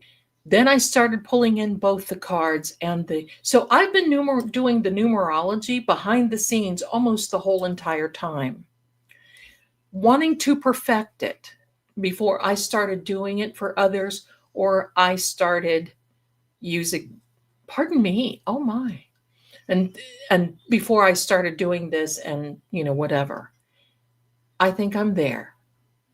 I think I'm there now. And there is so much. So when I do roll it out, you'll have to be patient because you're not going to be able to sit down and go, oh, here's a case study and this is what's going to be and this is what's going to be. You're going to have to study a little bit because that's the way it is. And the numbers are slated in stone. It's not forgivable like the cards. It's not really forgivable like the EVPs. It's pretty much slated in stone. And then you have the totems. And then you have a schedule of light. You have a schedule of dark. You have a longitude. You have there's so much. And what I showed you today, yesterday or the day before on Proctor, and then today on Turtle Boy,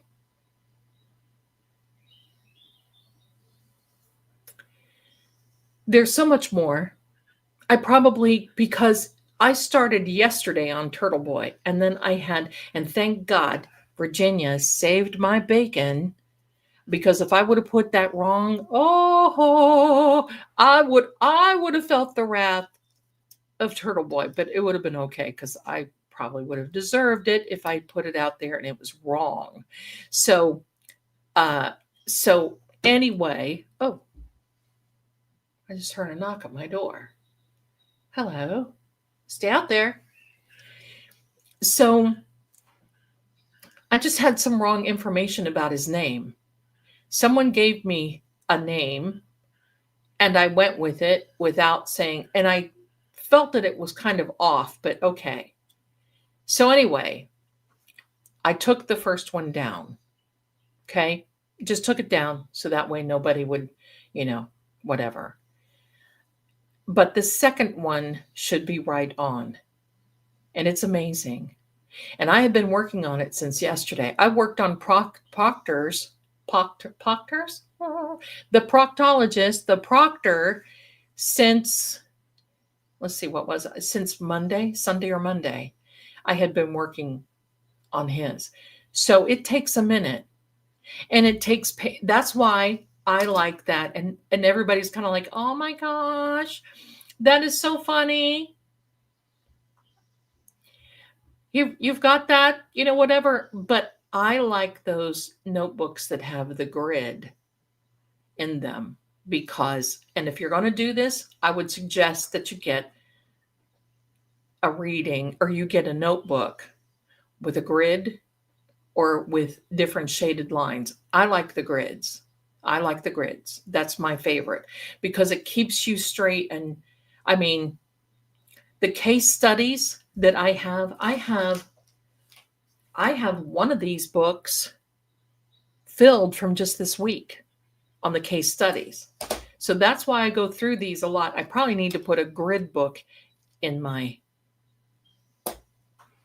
wish list. So that's how that all came about. Linda says, I saw that today about Turtle Boy and I was amazed, but you lost me. Totally lost. See? And that's why you're going to have to dot paper. That's right too. You can do that. And that's, my darling,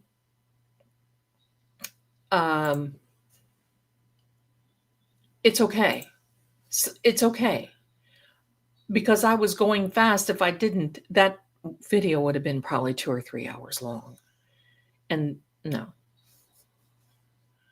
Yes, I need to do that. I need to put that on my Amazon wish list, don't I? So, hi there, detective. I see you coming in the chat. Bless you, my darlings. I was always really interested in what you do. I tried learning on it a while back, but nothing came from it. Well, this is my own that I put together. So you'll never find it anywhere else. It's mine. And I want to make sure that I've got it trademarked and everything else before I put it out there too, because I'd be very upset if somebody stole my stuff. They already stole my art. And I'm still seeing my art floating around here and there, but that's okay, I guess. What are you going to do? What are you going to do? If I start going after everybody who steals my art, I'm not going to be in a good way. So there we go. Let's take some. Let's hear Ellen. Hi, Ellen. The POW bracelets a girl went to school with, she had her brother's bracelet. Some years later, he was identified and unknown. Oh, see, those were something, wasn't it? Do you remember the POW bracelets? I sure do. I had them. It was amazing.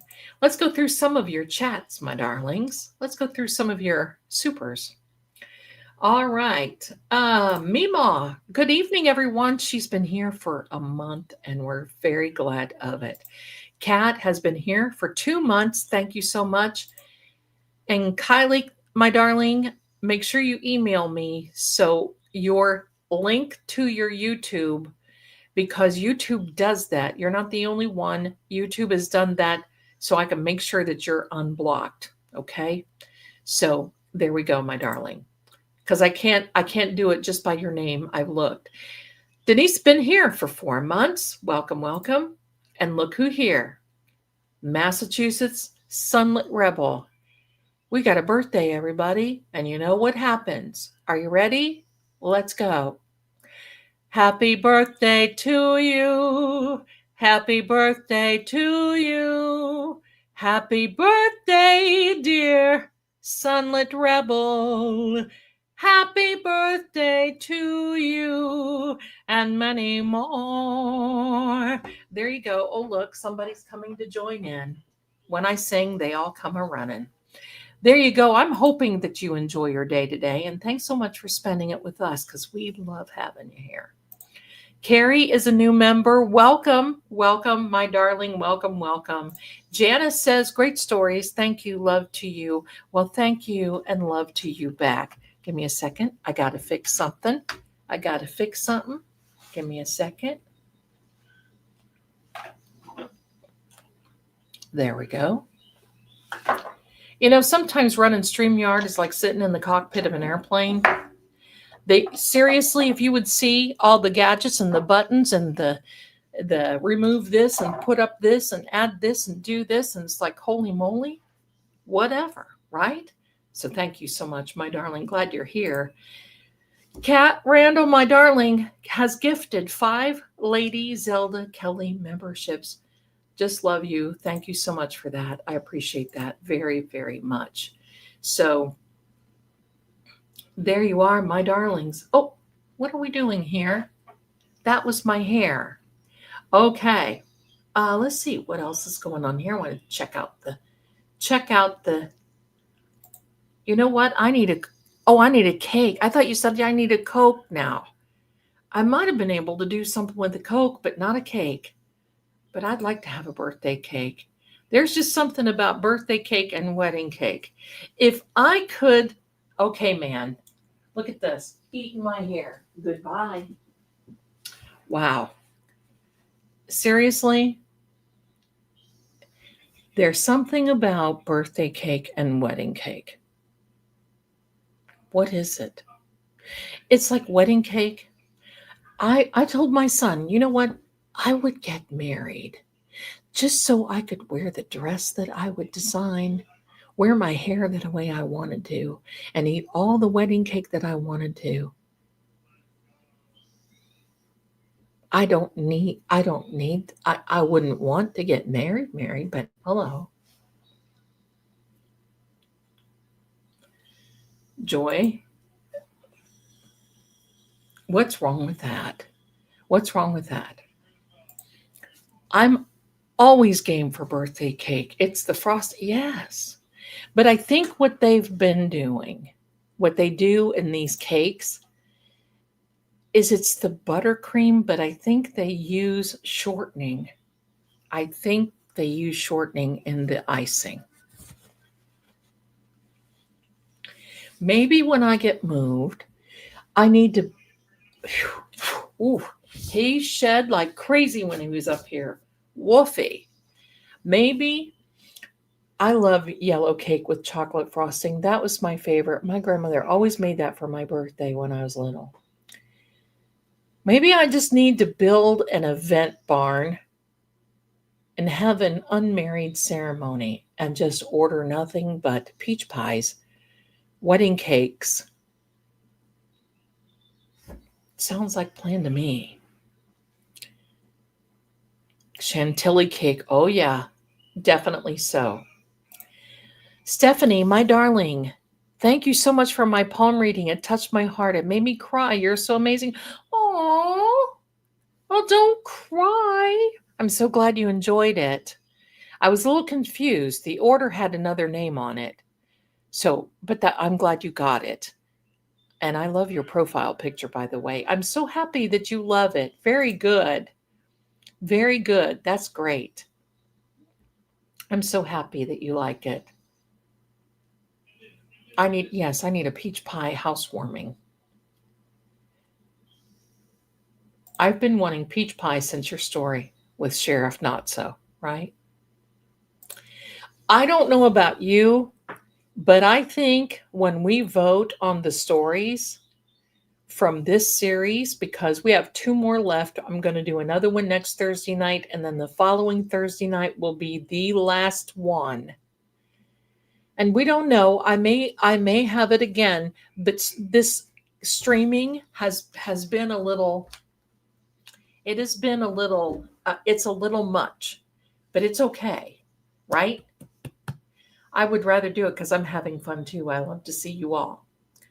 But I don't know about you, but I think the story, sir, I think the story that's going to win is the not so. Don't you? I think I think the zombie and hold on. Let me see where that is. I've just got to do this. I've got to do it. I need cake. I need pie. What am I going to do? Nobody around here will deliver in that sort of kind of something. Nobody delivers right now at this time pie or cake. Maybe I just need to order one and say, look, I'm going to get married until I don't. How's that? I'm going to get married until I don't, but send me the cake. Let's see if I can find that something. What am I doing here? Let me see. Let me see. Where is it? It's not there. Buddy, you're putting mommy here in a bad way. Let me see, my darlings. Talk amongst yourselves for a minute. Maybe I still have it in StreamYard. Maybe I do. Really, I do. Maybe I. Oh, no. I don't. Well, shoot. I wanted to show it to you again. I know I did that one time. Where did that go? Hello? No, it's not there. I don't know. It's the one where I had the zombie walking through, the zombie walking through the graveyard. Oh, here we go. I love buttercream frosting. There's a recipe. Oh, God. What do I order from Waffle House? He usually gets a waffle. Sir, boy, sometimes he can be out of bounds, that little fart. Okay, he gets a waffle. I get, not to be bougie, but the cheese and eggs, 2 scrambled eggs with raisin toast and a bowl of grits. That sounds good. I might just go ahead and order that. I made some beautiful cheesy potato soup. It's in the crock pot. I've had like a bowl of it, but now that I'm talking about Waffle House, what in the absolute heck? Honey, I'm sorry, Debbie. It was lost, and I'm sending out another one tomorrow. So I'm sending that out tomorrow. So you should be getting it very, very soon. And I apologize for that.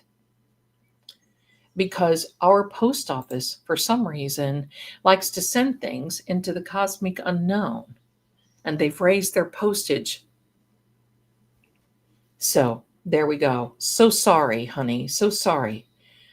And that was another thing that I did. I used to make wedding dresses when we were in when I was in Virginia, when my husband was out to sea. I do live in the South right now. I'm wanting to move to Tennessee.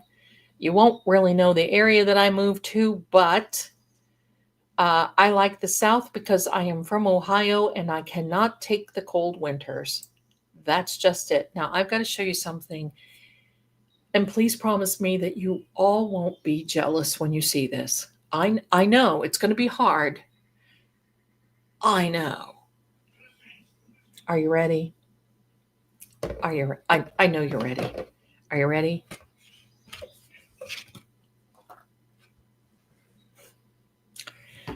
I got a boo bucket from McDonald's. I didn't want the food.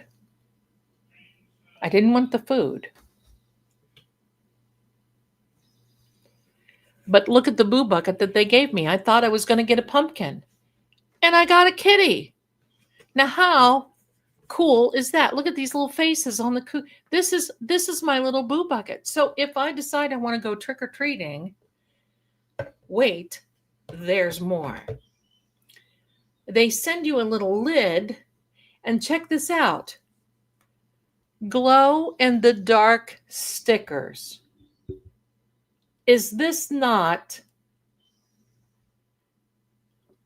it's a kids meal, $5.07. $5.07. Let's go. And the back of it, I love this. Look at these little stickers. I won't use the stickers because I love them. Do you do that too? I won't use them. And I have a whole great big stack of Halloween very cool stickers. And I don't use them because I don't want to waste them. Now, sticker Zelda. You can say I have sticker shock. Now, on the back side, it says here, trick or treat time, visit all the houses on the block and celebrate spooky season. And look at this. They give the little kiddos a little maze, and you have to start out. You start right here, and you have to go through and visit all the little houses. Is that just not so cute? So, anybody has a problem, I just take my boo bucket and go.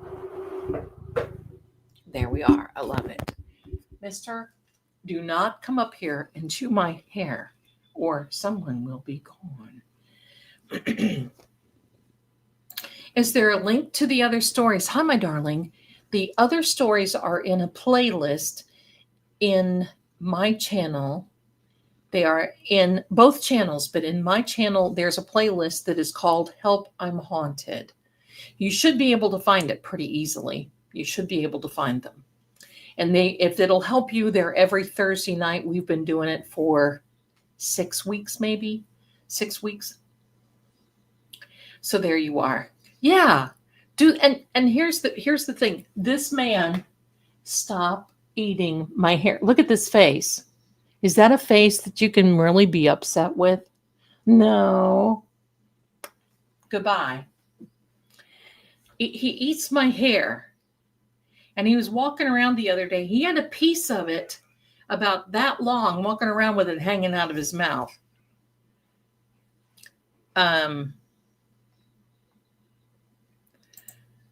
Oh my heck. I saw the Clue Canton edition, and it's all over the Talkie Tick. And I had to stop a minute. I'm like, oh my heck. Is that real? I want one. Hi, Adriana is a new member. Bless you and thanks for being here, my darling. Way to go. Welcome, welcome. Thank you so much. Love it. Way to go. 6 weeks. Wow. Time flies. Yes. Oh my gosh. Oh my gosh. If you'll give me a second, I'm going to try to find it. Because you guys will laugh your head off. Let me try to find this for you. You've got to see it. And I'm sure whomever will not copyright strike me because it is on. Oh, sorry. Hello. Running out of space. Oh, what's new? Let me see. The Twitter. It is the rules of Twitter. Hold on. Let me find it. Let me find it. Let me see.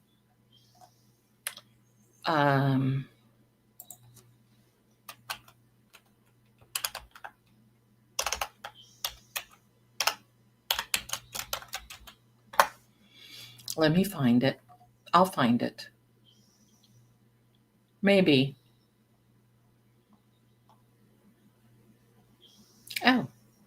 There's some things on here I'm not quite certain I could be putting up. Oh, of course, when you want it, you don't find it. Let me see. I'm going to tell you what it's like. It's the most hilarious thing in the century. Hold on, let me check my bookmarks. Maybe I bookmarked one of them because I think it's so hilarious. I bookmark recipes and REM pods. That's what I bookmark. Recipes, different things. Let me see if I must not have bookmarked it. Well,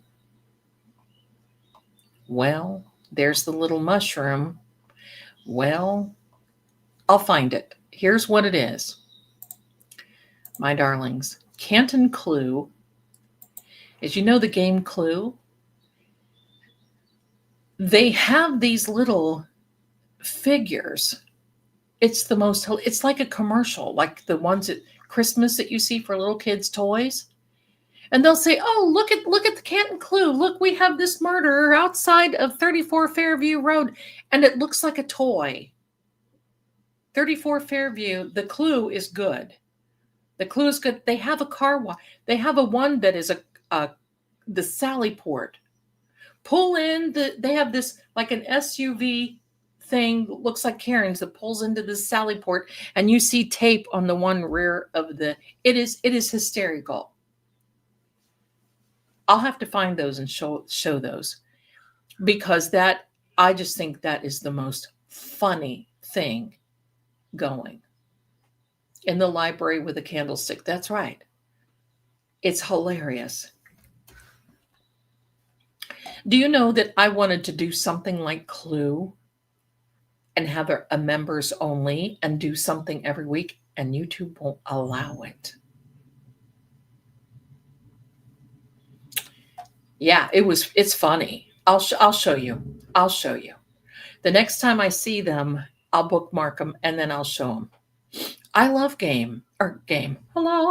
I love board games. I love board games. My son and his girlfriend, well, I don't know about her girlfriend. My son, friends, get together. Let's play Clue. Let's play board games. That's living. Let's have snacks. Right? Let's have snacks. So anyway, my gosh, it's hilarious.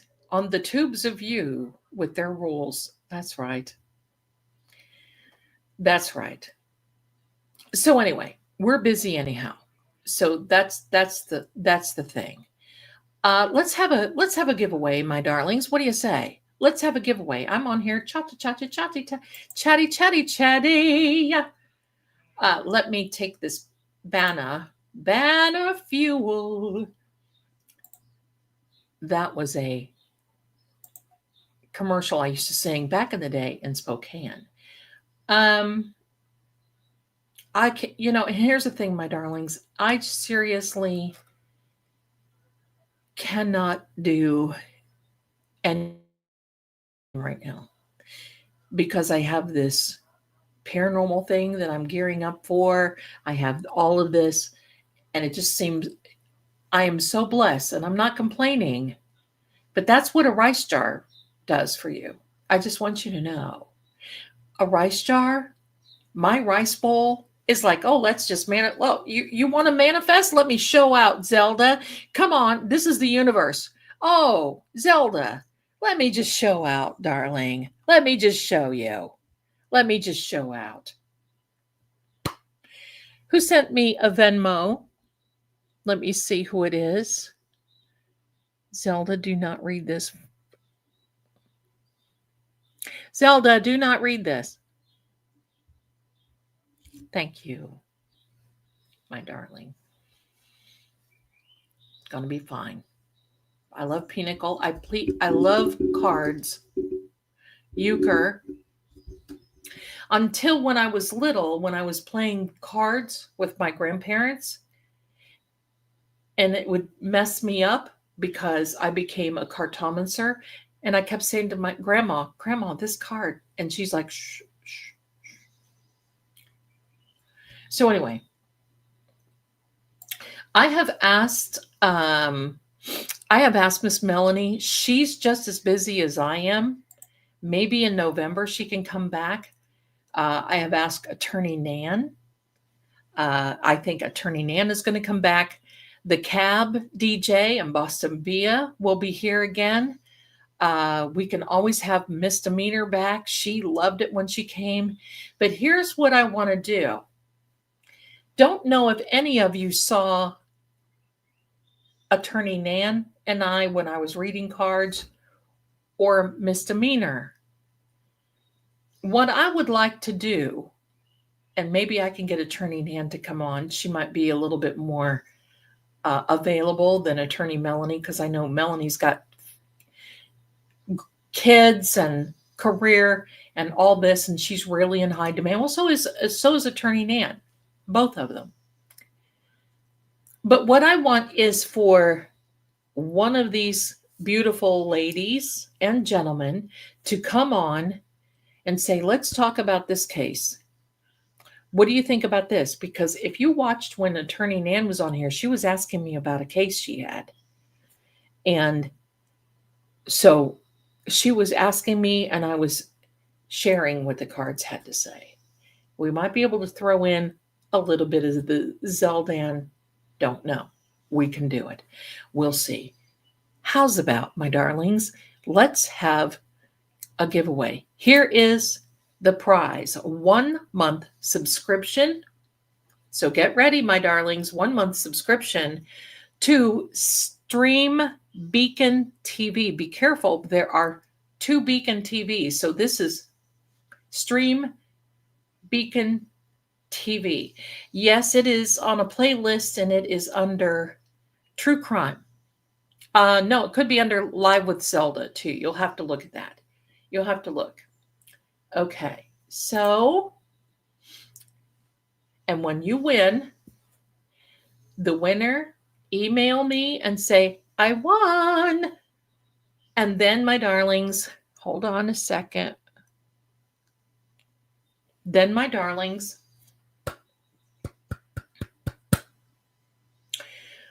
you email me and I'll give you the code, because there's a activation code that you use 1 month. And then you've got it for a month. If you see everything, they've got movies on there. There's paranormal investigations. There's all kinds of stuff, and it is cool. So, and it's wonderful. So we'll have to thank the people at Stream Beacon TV. And I'm going to try, I just saw where Sean Austin, he's a buddy of mine, a paranormal investigator. He went on, he is investigating a poltergeist activity in Ohio. That's on the Tubes of You.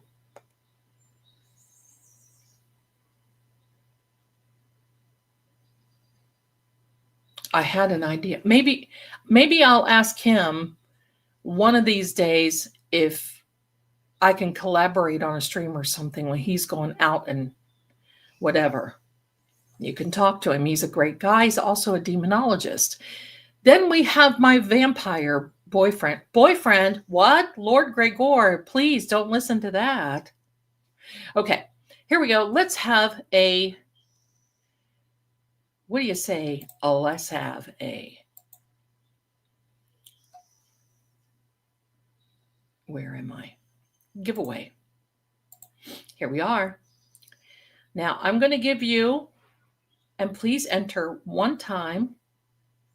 Okay, please enter one time. Getting serious, absolutely. And get ready, my darlings. Here we go. Start entering hashtag fun. Hashtag fun. Let her rip, tater chip. Da, da, do, do, do, do, do. Oh, I should sing a song while you're entering. How's that? Hi, Elizabeth. Make sure you get into giveaway, my darlings. Go. How do you like this one? Wee Willie Winky, running through the town, upstairs and downstairs in his nightgown. rapping on the window, crying through the log. Ooh, are the children all in bed? For now it's 8 o'clock. Keep going, my darlings, and hello to the Goodmans who are here. Bless you, my darlings. Hello, hello, hello. Keep going. Sooner or later, the feds are gonna get them. Sooner or later, feds are gonna get them. Sooner or later, feds are gonna get them. Sooner or later, the feds are gonna win. It's just a matter of time until they make up their mind. There you go. That's the feds for 34 Fairview. I have never thought Agent Oobligada had quit. I never thought. How much do you think? Do you think that these people, since Proctor's information has come out, do you think that they're defecating in biblical proportion about right now? I think so. You know, I got to tell you this. I don't feel sorry. I'm sorry, but I'm not sorry. I don't feel sorry for Proctor. The ice cream truck is coming. I don't wait. This is going to be the grim thing. Ready?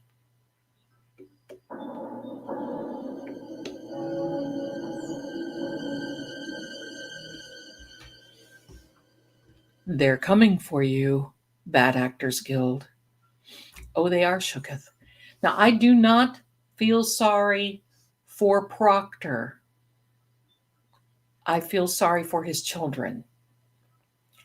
There is absolutely there's no money there anymore. I feel sorry for his kids. Just like I feel sorry for Matthew Farwell's kids. I do not feel he deserves the unaliving penalty. What flavor of ice cream of the month should we give them? Peach. I don't know, something horrible. I feel terrible for all the children. That, the Dan Markel's children, I feel sorry for all of them. I really do. I feel sorry for them.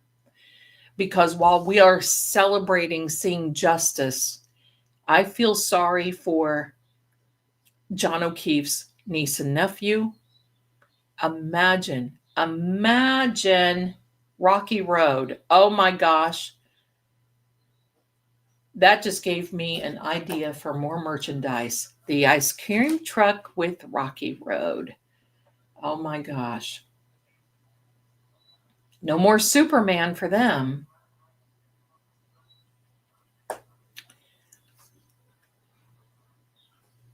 Gosh, that sounds good. Now, where can I get ice cream at 9:20 at night? Like I need it.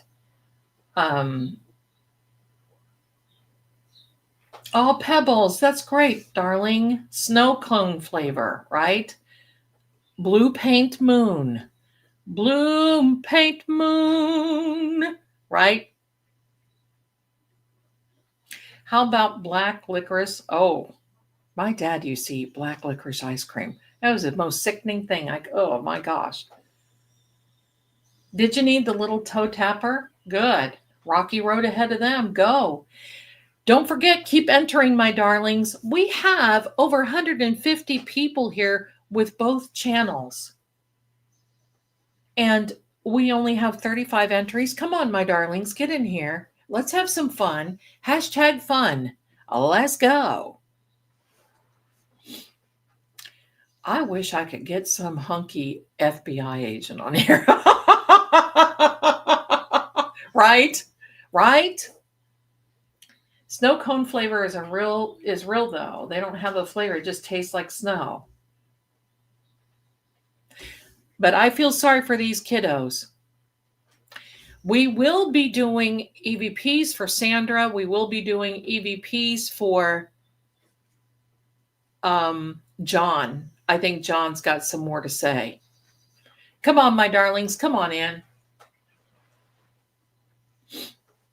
The dog guy, Melanie. Please tell me his name again. It escapes me because I wanted to ask about a cadaver dog, and my bestie has been asking her dog trainer who owns a kennel about Garrett Wing.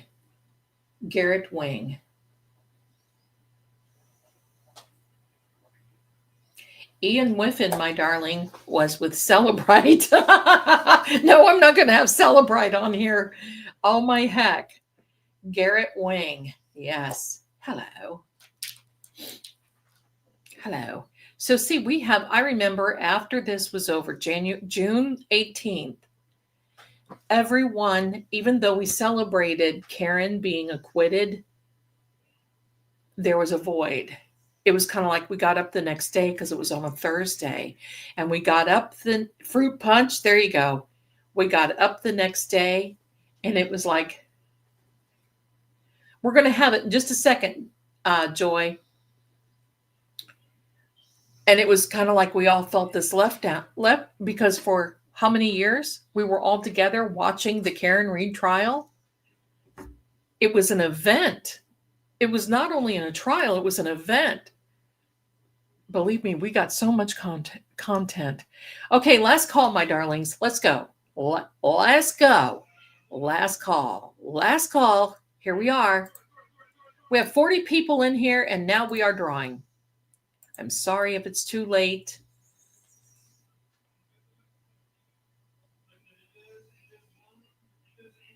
Ellen, you are a winner, my darling.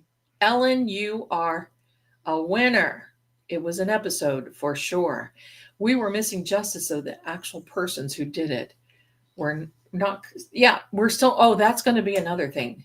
That's going to be another episode. Ellen, please do me a favor and email me, and then I will send you your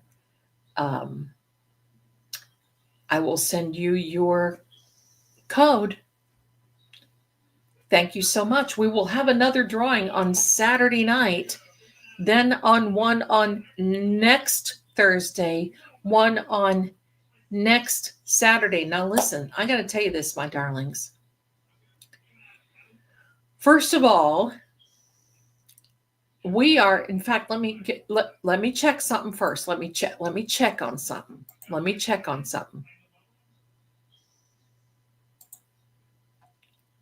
me check. If you are not a subscriber for True Oracle, please do me a favor and pop over there and become, it's free to become, because we are 6 subscribers away from 11,000 people. We went from approximately 4,000 to, I'm just going to say, 11,000 in 1 month. 1 month tomorrow. We gained over 7,000 subscribers. Not only that, we went up to 700,000 views on True Oracle. That's what you want to see what my rice jar did for me today? Do you want to know? Let me see if I can pull it down for you. Let me see if I can pull it down for you, my darlings. There we go. I'm going to share it right now. And this is an achievement I just never even thought that I would have. There you go, Amy. Way to go. Way to go. My darlings, I have to show you this. Never, ever did I think, and this is from my rice bowl. Look at this. 1.6 million views with this channel as of yesterday. 1.6 million. When I got that achievement, I about fell over. Never, ever did I think I was going to achieve that. Now, if that were subscribers too, hello, I'd be in high cotton. Hello. But seriously, seriously,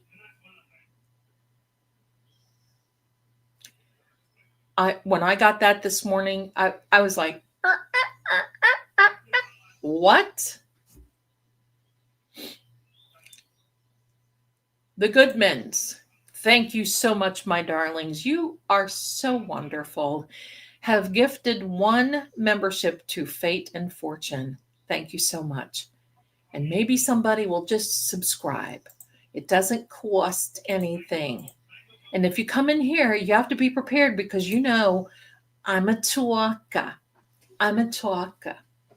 And just so you know, okay, the majority, 98.9% of the art, thank you so much, everyone. You guys are great. 98% of the art that you see on both channels and on Lord Gregor's is all me. It's all me. And it's because you guys deserve it. You guys deserve it.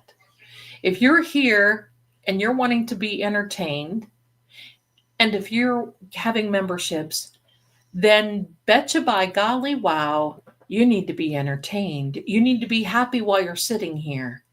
And you need to want to stay. Some things I do use a little bit of AI. I've taken a lot of classes to understand that.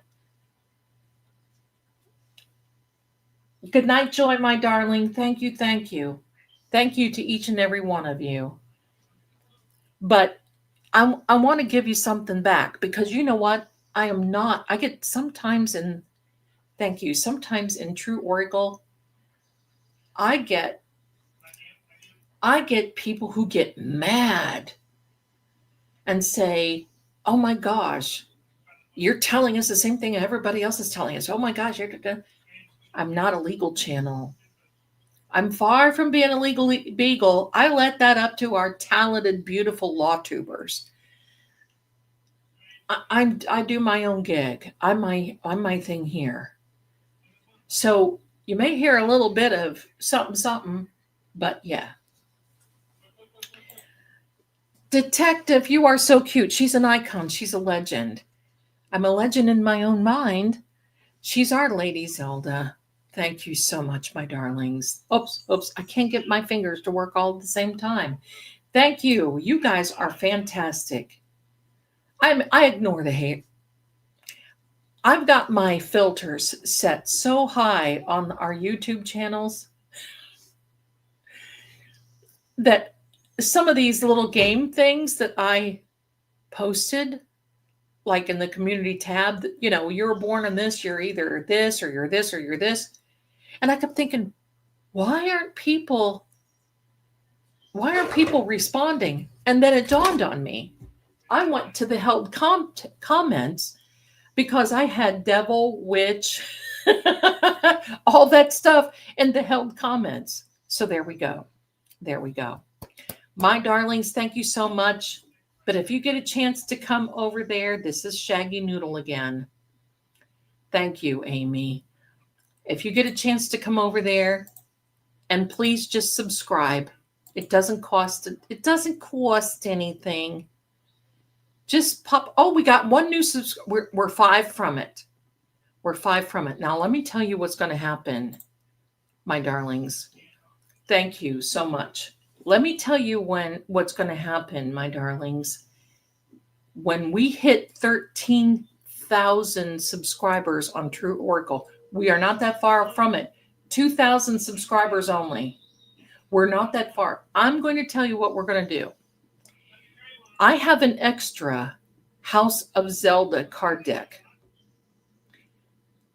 And when we hit 13,000 subscribers on True Oracle, because I'm almost to 14,000, I think. So when we hit 13,000 on True Oracle, our giveaway will be awesome because I will give away a House of Zelda deck, and that is $100 value. So I will give that away. And now if you are any place outside of the United States, apologies ahead of time. But what I will do is give you a video reading that would be equal to that. Several questions, several decks, probably a Zeldon reading, something like that. So it's free. Please pop over that. In fact, I'm going to do this. I'm going to put the link to True Oracle in our chat. Oh my goodness, we're 3 away. We're 3 away. Hold on, everybody. We're 3 away. Let me go to the link. Shaggy, I'm going to tell you, I'm probably going to wake up one of these centuries with half of my hair gone because this guy wants to just lay out my hair. All right, my darlings, here we go. I'm going to put this in the chat. Someone had a rice jar question. Give me a second. Oh, hold on. Now, I'm not putting this in True Oracle for obvious reasons. This is in mine. So this is for True Oracle, my darlings. If you get a chance, just ploosh on over there. All right. Who had a rice jar question? Can I ask a rice? Yes, you may do that, Mary. Please ask the rice jar question. There you go, my darling. We got you back. What would you like to know?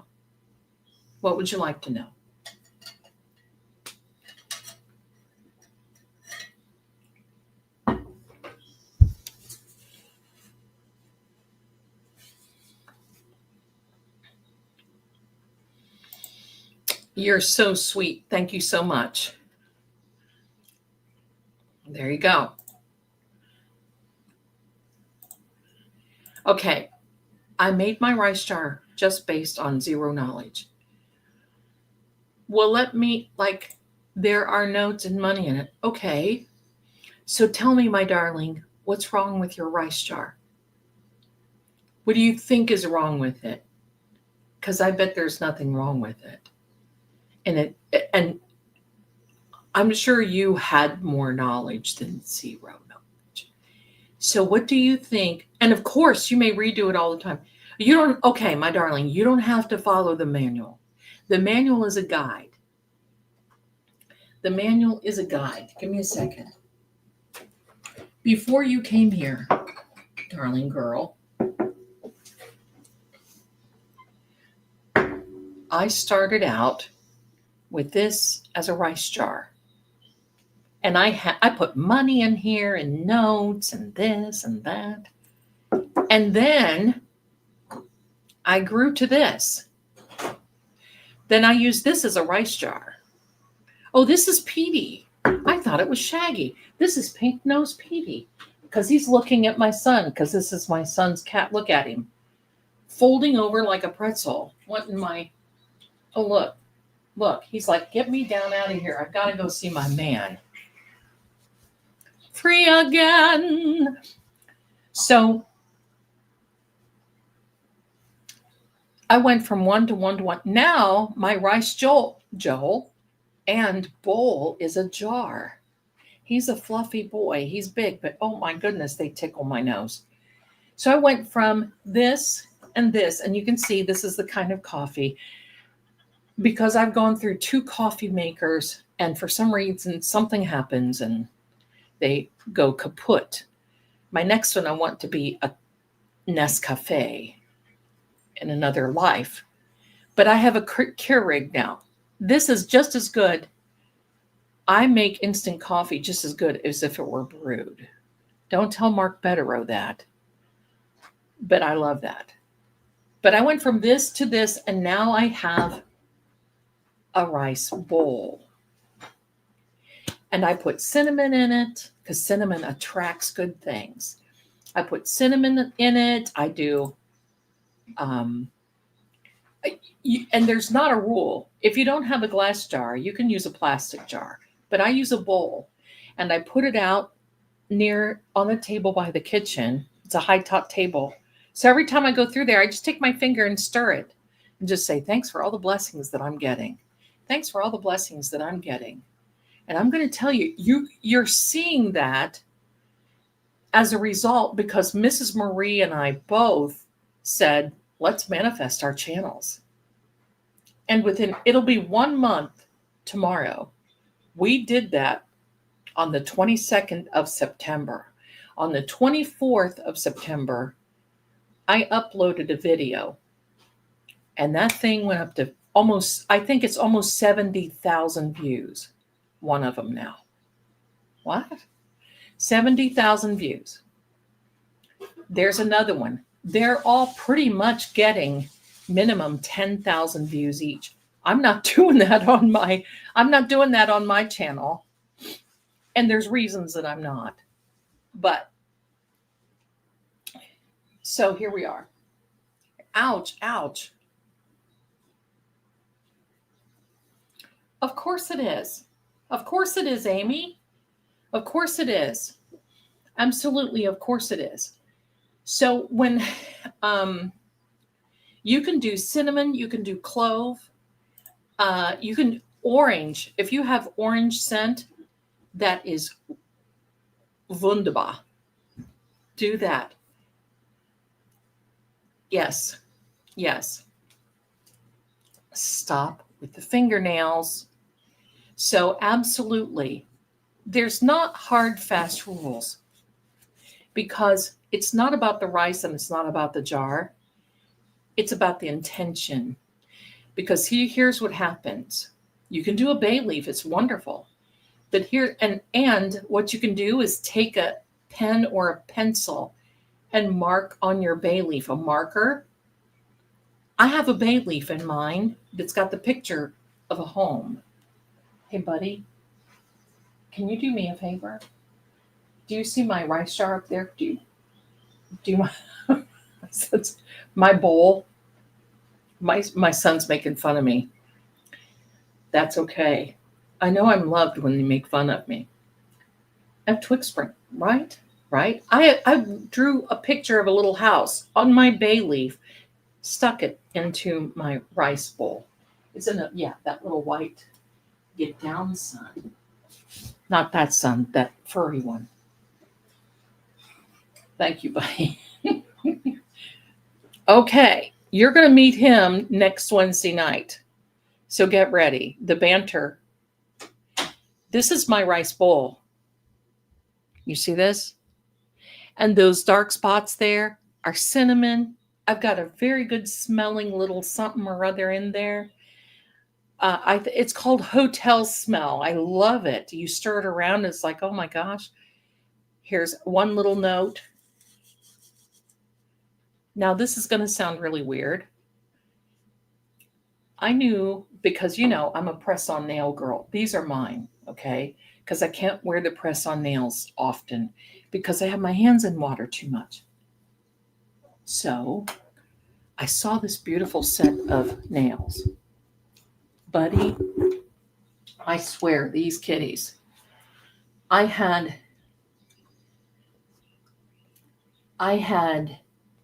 this idea of what the nail is that I wanted, and I made one nail. I put that one nail in my rice bowl. It was 3 days. Mrs. Marie sent me a picture that was almost like what I wanted.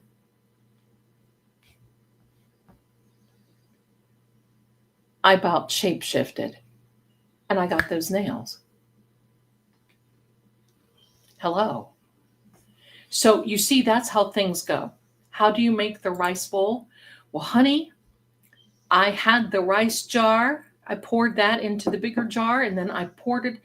All you do is you pour rice in there into the bowl, knowing that rice attracts, and it's setting your intention of what it is that you want. There you go. And then you stick a little note in there. You put notes in there. In fact, I forgot what this one is. I'm gonna take it out and I'm gonna say what it is.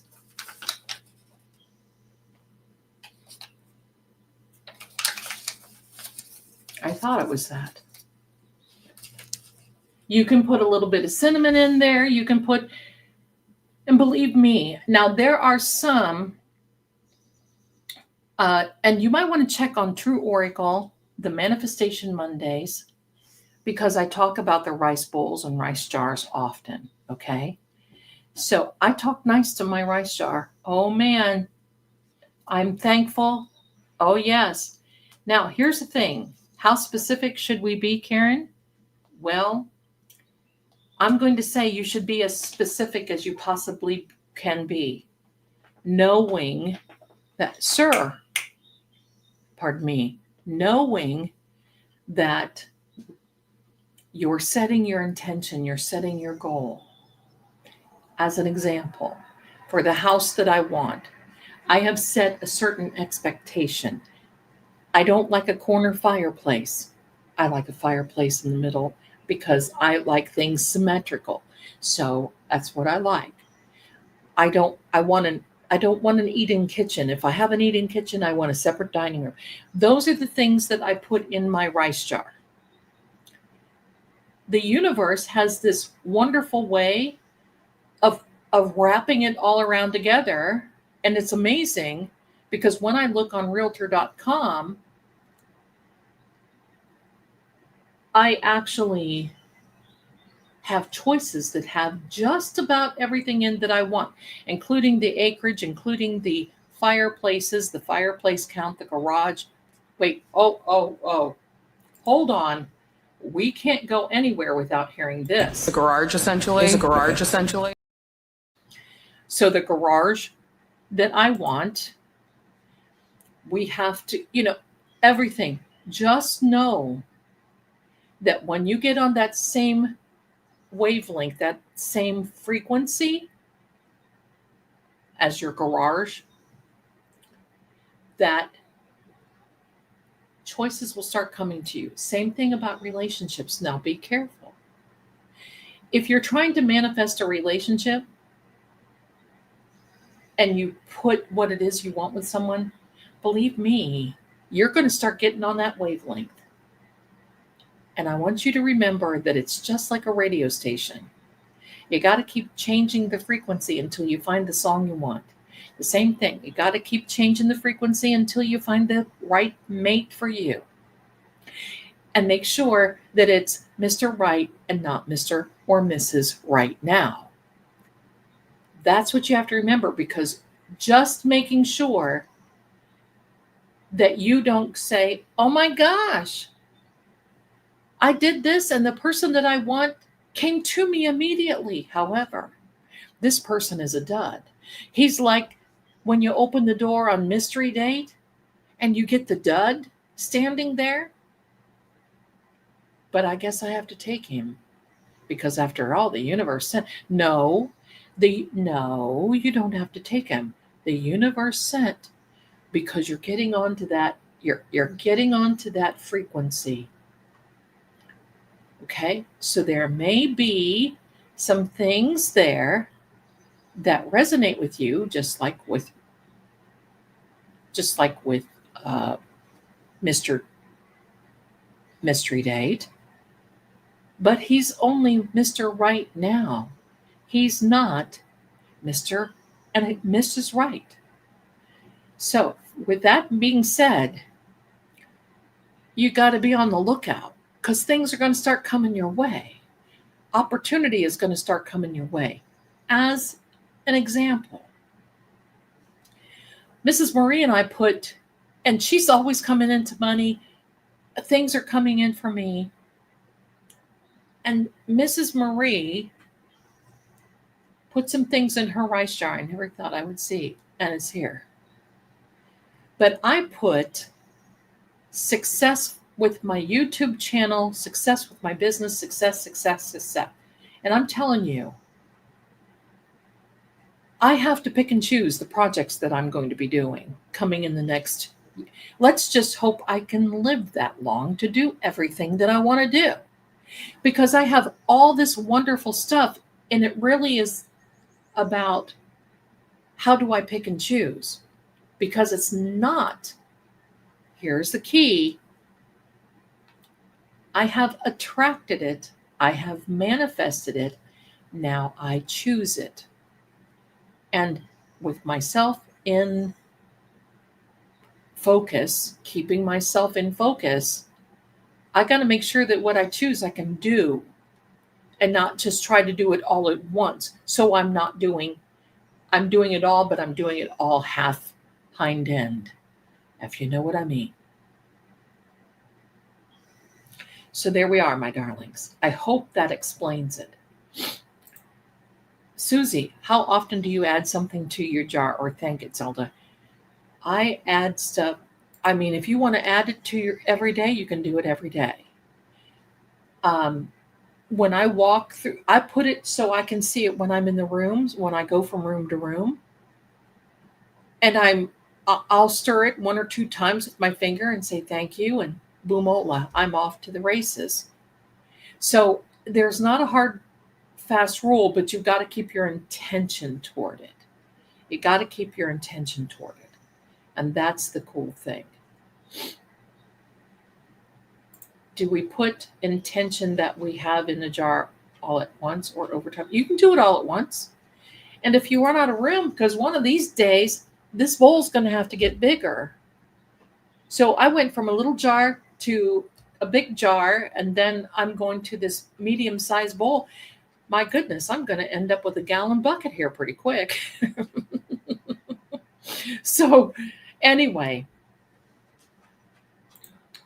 hold on a minute. Karen, hi, my darling. Do you put one in every room? No. Well, you can if you want to, but no, I don't. You can have one specifically, like if you want a house one, you can do that. If you want a car one, you can do that. Or you can put them all together. It does not have to be glass. It doesn't have to be glass. I just put it in glass because, like when there's a new moon, that was like, I think Monday or whenever, day before yesterday or 2 days ago, I put it on the windowsill so there's moon rays come to it. It's like it charges it. And if there's a new moon or a full moon is when I put it on the windowsill. I used to put them outside. The weather's changing and I don't want, little furry friends coming up and taking rice because, So there we are. So yes, my darlings, let me make sure that I've got everybody here that on the gift side. So my darlings, I think that's about it for today. Don't forget to come back on Saturday. I had to think what day it was. Come back on Saturday, my darlings, so that way you can be here for another Seeing Crime. And look for tomorrow. For some reason, I just keep getting something is going to happen tomorrow or Monday on this Proctor thing. If it does, it might be behind the scenes, so stay tuned, okay? But I want to thank you so much for being here tonight. I love sharing my stories with you. I love sharing all these things with you. Thank you so much. You guys are so wonderful. You're the best chat on the tubes of you. And I will see you again Saturday night. And you know what? I might even break down and get some Waffle House. I mean, who knows? AMC Scarefest is on. I watch Tubi. Oh, it's a good night. So thanks again, my darlings, for being here. And I will see you again really, really soon. Hold on. I got to get rid of this. Don't forget your grifting psychic up here too, my darlings. I know you don't. But thank you so much. I have to say that because, the trolls love it so much when I do that. So that's why I say it. So Here we are, my darlings. Thank you so much again. Thank you for being here. Many blessings to you. Oh, wait. Let me see if we made it on True Oracle. We made it. We are at 11,001, and it's because of you. I am so thrilled, and I cannot wait to hear Mrs. Marie tomorrow. This is really her channel, and she's going to be thrilled. So I'm excited. Thank you again, my darlings, for being here, and I will see you again Saturday. Bye.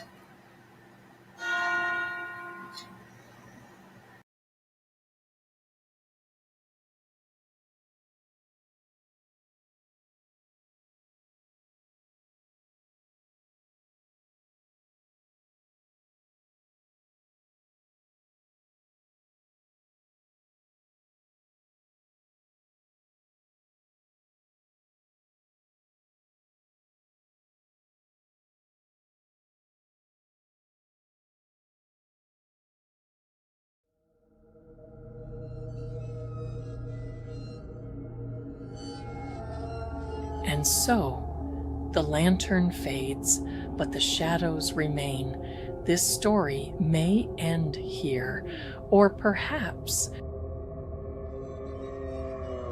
it's only just begun. See you soon.